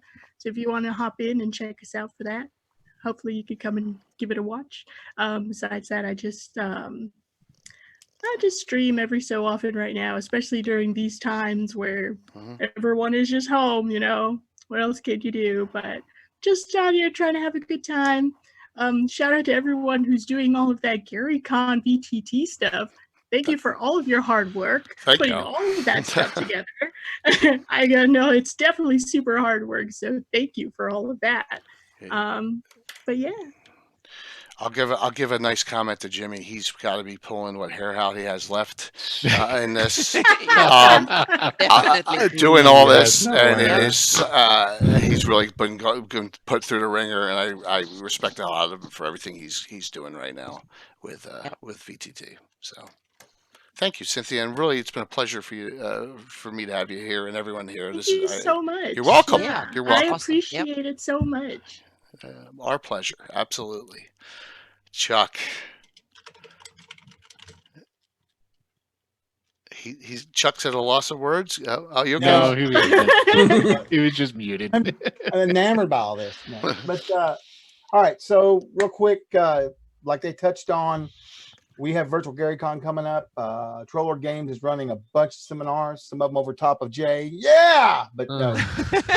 Unfortunately, the scheduling was a nightmare because we had to hurry to do all this stuff. So all these beautiful laid out plans were destroyed. Oh, it's a disaster. It is. Yeah. So we've got Friday is Trollord Day, basically. Well, Thursday night we have Steve's running. It's going to be on GaryCon channel and on ours too as well. But in fact, let me stick this in here for you guys real quick so you'll have it. We're going to be doing GM Tricks of the Trade, where Steve will be talking for an hour and a half about his tricks, like we talked about earlier, for hours. And he is a font of information. I cannot tell you much. The show is really great to watch. He's cool. It's great. I enjoy it. I get on there and ask all these crazy questions. It's fun. There's the site for that right there, the link for that. He posted the Twitch channel above that. And so it'll be on there at the Twitch channel then. And then Friday we've got a seminar at noon that's about publishing and small publishing and creating stuff like that. And then at 4 o'clock we have the World of Gygax, where because what happened was when Gary lost all the TSR control of TSR, they formed Trollord Games and they were his publisher until he died. So they worked hand in hand with him. He helped develop Castles and Crusades, and it's just we have a really nice memories and nice relationship with the Gygax family, and it's a really good show to watch because man, they worked hand in hand, and him and Steve were just, and Luke, and they all grew up together. It was a really interesting situation. So that's cool. And then Steve's got a big game we'll be streaming Friday night. I think it's at 7 Central. And you can go on the GaryCon. We probably need to put that in here. I don't have the link real handy real quick, but if anybody's got it real quick, the virtual GaryCon link. But you go on there and search for Castles Crusades. It'll bring all that up. But anyway, he's running his big game Friday night. Typically at GaryCon, he runs a 25-person game, and he's a master of it. Because 2 years ago, I asked him, I was like, well, what about this? He goes, listen, I'm just telling a story. You guys are in charge of rules. He don't even use a book. He runs it like an orchestra. Is he doing 25 player remotely? No. Oh my God! I was going. Oh my God! We're just doing a 10-man. 10 still. Oh, only 10. Only 10, right? I mean, you know. Wow. So we're doing that, and then Sunday I've got 2 games I just now got approved. So if you want to join and play with me on Sunday, go ahead and do it. I've got 2 6-person games. I'm doing Evantar, like I talked the other day. It's an old one that was converted over, and then I'm actually doing the Ruined Tower of Xenopus. I'm going to do it in Oh, yeah, because that was the very first adventure I ever played. You know, I'm excited about that. So there's 12 spots there. If anybody wants to grab me, you just got to look up Cats Crusades on the virtual GaryCon website. Yeah, so that's all I got about that. The other thing I wanted to tell you was we started the first year building a World Anvil site. I don't know if you guys know much about that, but it's kind of like a place where you can take your world, and we have a world called the World of Arid, which is, it's a lot of our adventures take place in it, but it is an agnostic world. Like you can pull and plug whatever you want to in it, right? But we've started creating this world on there, and it's basically you can go on there. We've not started subscriptions yet, but it's going to be kind of like sort of like D&D Beyond, in the fact that you're going to have access to all of our books eventually and everything. We're going to have 3 worlds on there. We're going to have Siege World, which is all of our books for all of our rules and stuff, and then of course the World of Arid, and then the World of Enze. Enze is a world that you have to enter through these iron rings in the center of the planet. It takes you to an alternate world that's completely brutal. It makes old school look easy. I mean, it's brutal. And that's written by Davis Chanel, Steve's brother, the 2 guys that run the company. But anyway, you all guys ought to check out the World Anvil. It's free right now, and it's amazing. You can go in there and look up all kinds of stuff. We're putting adventures in. We're building all this stuff, and it's really neat. It's all handy. You can pop it up on your phone and get all this information, technical stuff, you know. So we're real excited about that. In the link there, I put our Discord. You can come in and ask questions about that. We've also got one last thing I'll plug, is we are actually doing our 3rd update on our Castle Keeper guide, which is the DM's guide, and it's currently in Kickstarter, and we're adding all kinds of crazy stuff like naval warfare and air warfare, and just stuff that it's not really, we don't really have an edition, so to speak. You can use our very first player handbook, and we're on our 7th printing. Each time we have to do a printing, we go in and change errata. We might add some stuff, but we really don't change the rules all that much because it works, you know. And I just want to tell everybody that for me personally, when I get things ironed out after GaryCon, I will be streaming some more myself on my channel, but it will probably be RPG video games, because I'm going to kind of run my RPG games on our channel because it's just easier for me, you know, to have a community over there. And, you know, it's been really hard for me to kind of split things up, because at one time when I was retired, I was running 8 games a week, and I had to stop that, of course. That's insane. Yeah, that's a burnout, dude. I'm telling you. But you know, you think retired, I got all this time. But no, not 8 games. Jeez. Anyway, yeah, so I'll be doing some of that. But I just want to thank everybody for coming out tonight and watching us. And you guys, I love hanging out with you guys. I love everybody here. I try to go to your channels and watch as much as I can. And Jay, you've been a great host. I really thank you for that. Yeah, my pleasure. Thank you so very much. Thank you so much for having you. Yeah, it was awesome. Will. Oh, hi. Let's see. Over at we're actually changing over on Wicked Studios LLC's the Twitch. That's also the same on Facebook. You can find me on Twitter at will.dm at Giant Stomp. We just concluded, like I said, well, every Tuesday night, 9 p.m. is Greyhawk Adventures. We're on season 4. Brand new cast of every season so far has been new characters, new adventure, things along those lines. We're only on episode 4 of that, so not too far yet. We just concluded the Tales of Savage Land, which was where we're using the Savage Worlds rule set. That was the season finale, was last Wednesday, and we're going to be going back to Sector 1, which is a sci-fi game. So it's going to be Return to Sector 1, which is D6, heavily modified D6. Love it. I'm essentially going through and rewriting the open D6 rules. Don't ask me, I'm stupid. We just finished the first season of Saturday Morning Superheroes, and that's going on hiatus. We're not sure when that'll be coming back. That's a shame, because that's cool. Yeah, it'll be coming back. It's not dead. Okay. One of the reasons for that is because we would record that on Friday nights, and then we would host it and have live chat. So it was a pre-recorded show, but it had live chat, Right. is what it was. But Friday nights is now going to be starting on the 27th. That's going to be Dragonlance. So we're kicking off the Dragonlance saga. What we're doing is, surprisingly, there's a ton of people. It's great. Once you wait long enough, everything that's old is new again, and so Exactly. there's Tenders tons are of going people. to be the thing now. Don't Yeah. tell it to you. Put a good gully dwarf in there, and I'm really gonna find Yeah. you. Mhm. Oh my God. But so we're going to tell the original saga, okay? Nice. Okay, that's But we're not using the original cast. good. All the characters are new characters. So if you've read the books or you've played the modules and what have you, these are going to be new people that'll be doing it. And it doesn't have the railroad aspect of it. We've gone through and basically, if a character's stupid and they die, they're out. There's none of that stuff that was in the original modules of if he dies, make sure it's close to a cliff so he can fall over and then mysteriously come back at another point. There's none of that. So that's going to be Fridays, 9 p.m. Eastern time. The new Sector 1, that'll be Wednesdays, 9 p.m. Eastern time. And Mike, when exactly is he going to start these two? I did miss the first. Dragonlance starts on the 27th of this month. All right. This Friday, right in the middle, GaryCon VDT. Good planning, Will. Hey, I'm kidding. it was planned actually for the week before. Right during the Greyhawk stream, the Greyhawk presentation. Perfect timing. What's that? Dragonhawk versus Greyhawk? Greyhawk? Yeah, you can talk to Adam about that one. Oh I'm not running this poor one. Adam. We I know, need to right? have him on the show so he can defend himself here. No, I don't. So, is it weekly?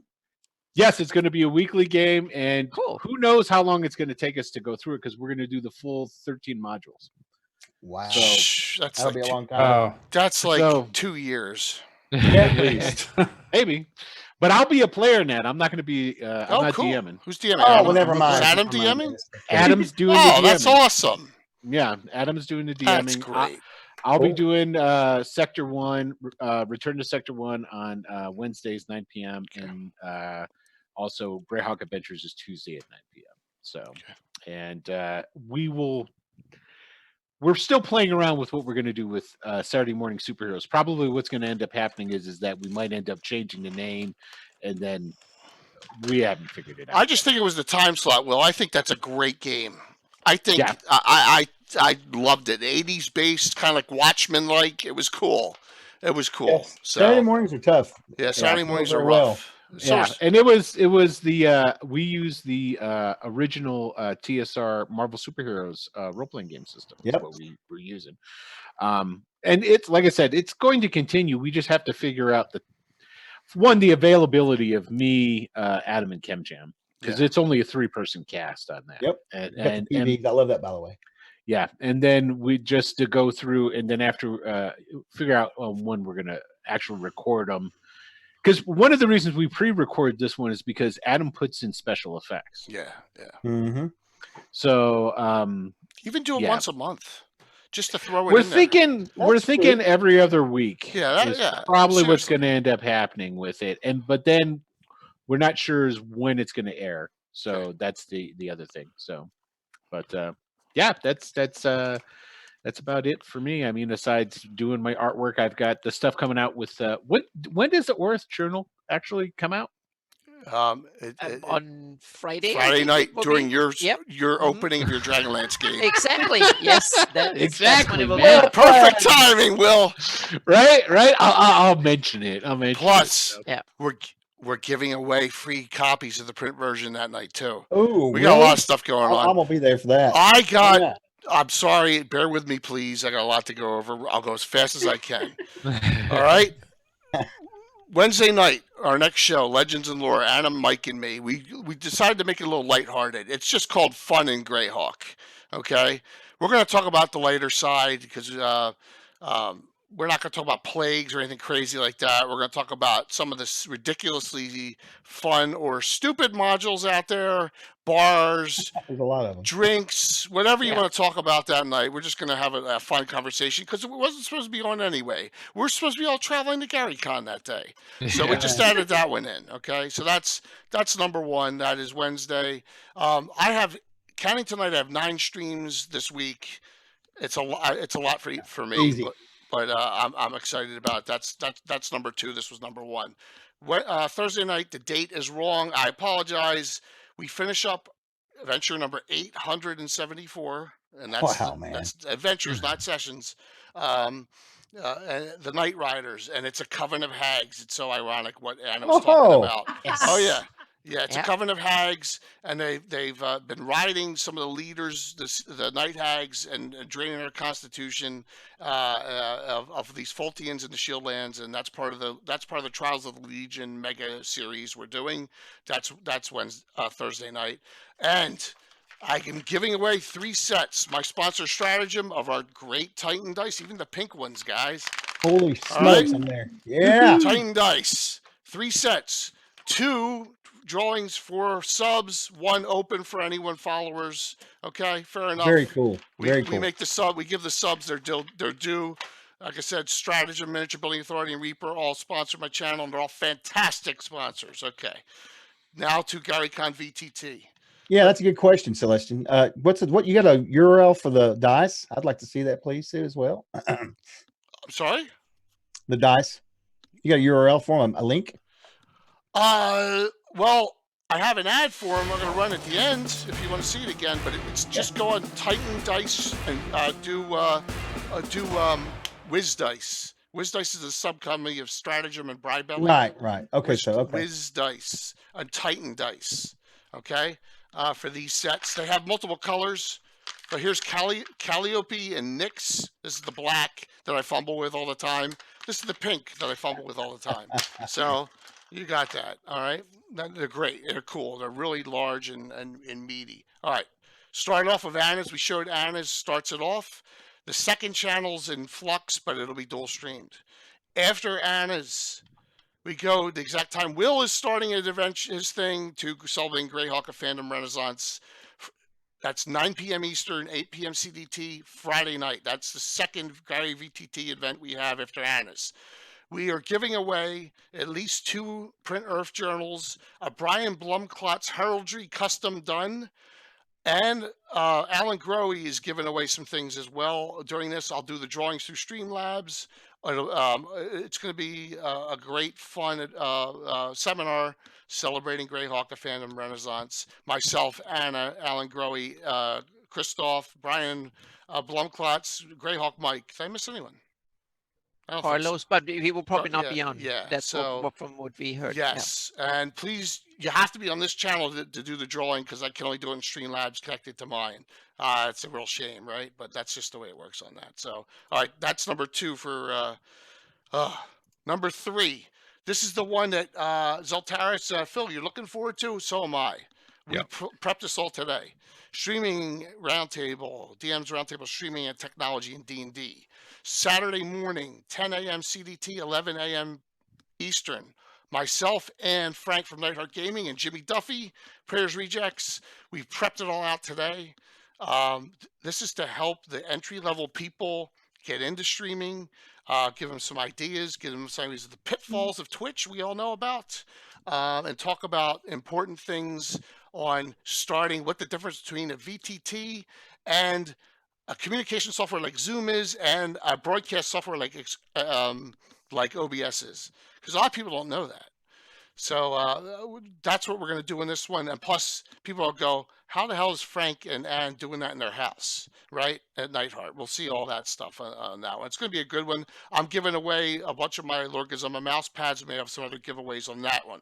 All right, that's number 3. Oh boy, number 4, right afterwards. I got to haul my equipment down. I'm going to be running this Horror in the Holes, the adventure I ran at Gen Con and PAX Unplugged. Jason Zavoda's playing in this one. PU Pickup Dad's playing in this one. A bunch of other people are playing this one. This will be live streamed from my basement. I wanted this only on Lord Gazumba because I didn't want to dual stream and do a wireless signal up 2 flights of steps. I was worried. So we didn't go with a dual stream on this one. Right after that, finally, the 5th and final one I'm doing. Where is it? DM Brian. Everyone knows Brian Sublime. He's going to run something. We're going to run a 2nd level adventure at 5th edition Greyhawk. Fantasy Grounds. Myself, Josh Pop, Gutaka, and a guy named Jeremy, who you don't know is an old World of Warcraft buddy of mine, and the Tarzan. So, Will, you're on backup in case someone drops. You're okay with that, right?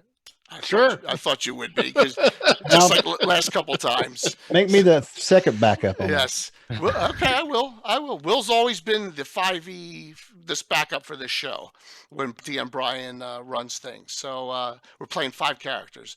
And that, who knows what channel that'll be dual streamed on, but it'll be on Lord Gazumba. That's my 5, okay? So please, they're all posted in our Discord under announcements. That's where they are. You can always ask me for them. We'll finish up the week Sunday night. Gabbin at Lord Pete's Haven 87. Gary Con Roundup. VTT Roundup. We'll talk about what the experience is, like I do at the end of every convention. All righty. Thanks, everyone.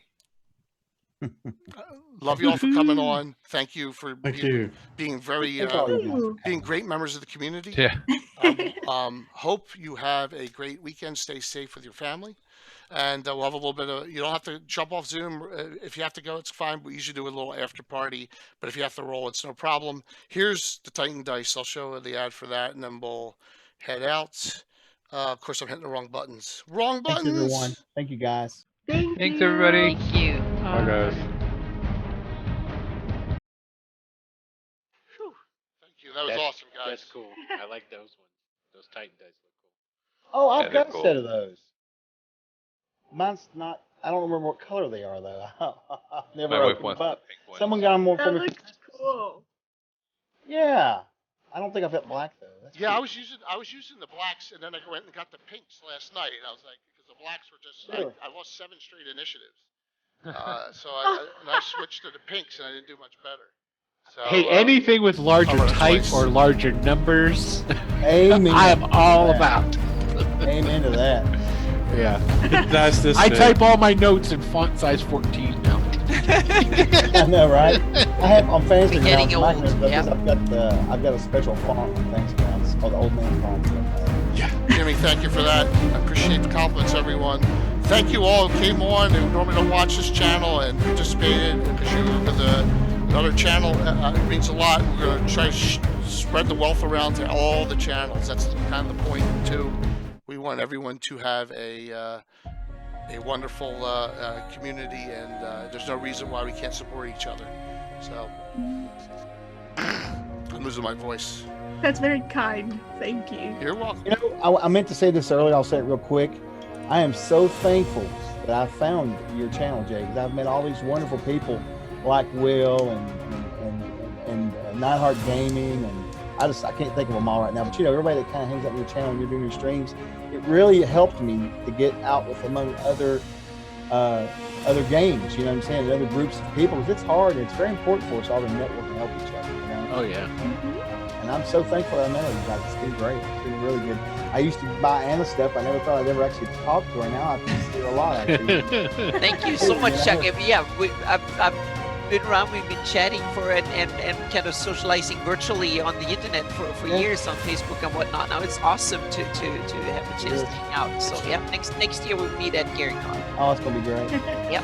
And it's just it's treating each other with respect and meeting people and making the connections and connecting the dots. You know, and that's a big thing. Yeah. Everyone brings something unique and strong to the table, and you just all combine it together, and everyone's strong together. Mike always misses Legends and Lore. How's Mike's? Oh, Mike's part of Legends. I missed that joke. I'm sorry. All right, guys. Thank you all. See you soon. That's awesome. Have a great night. I got to shut off 2 streams.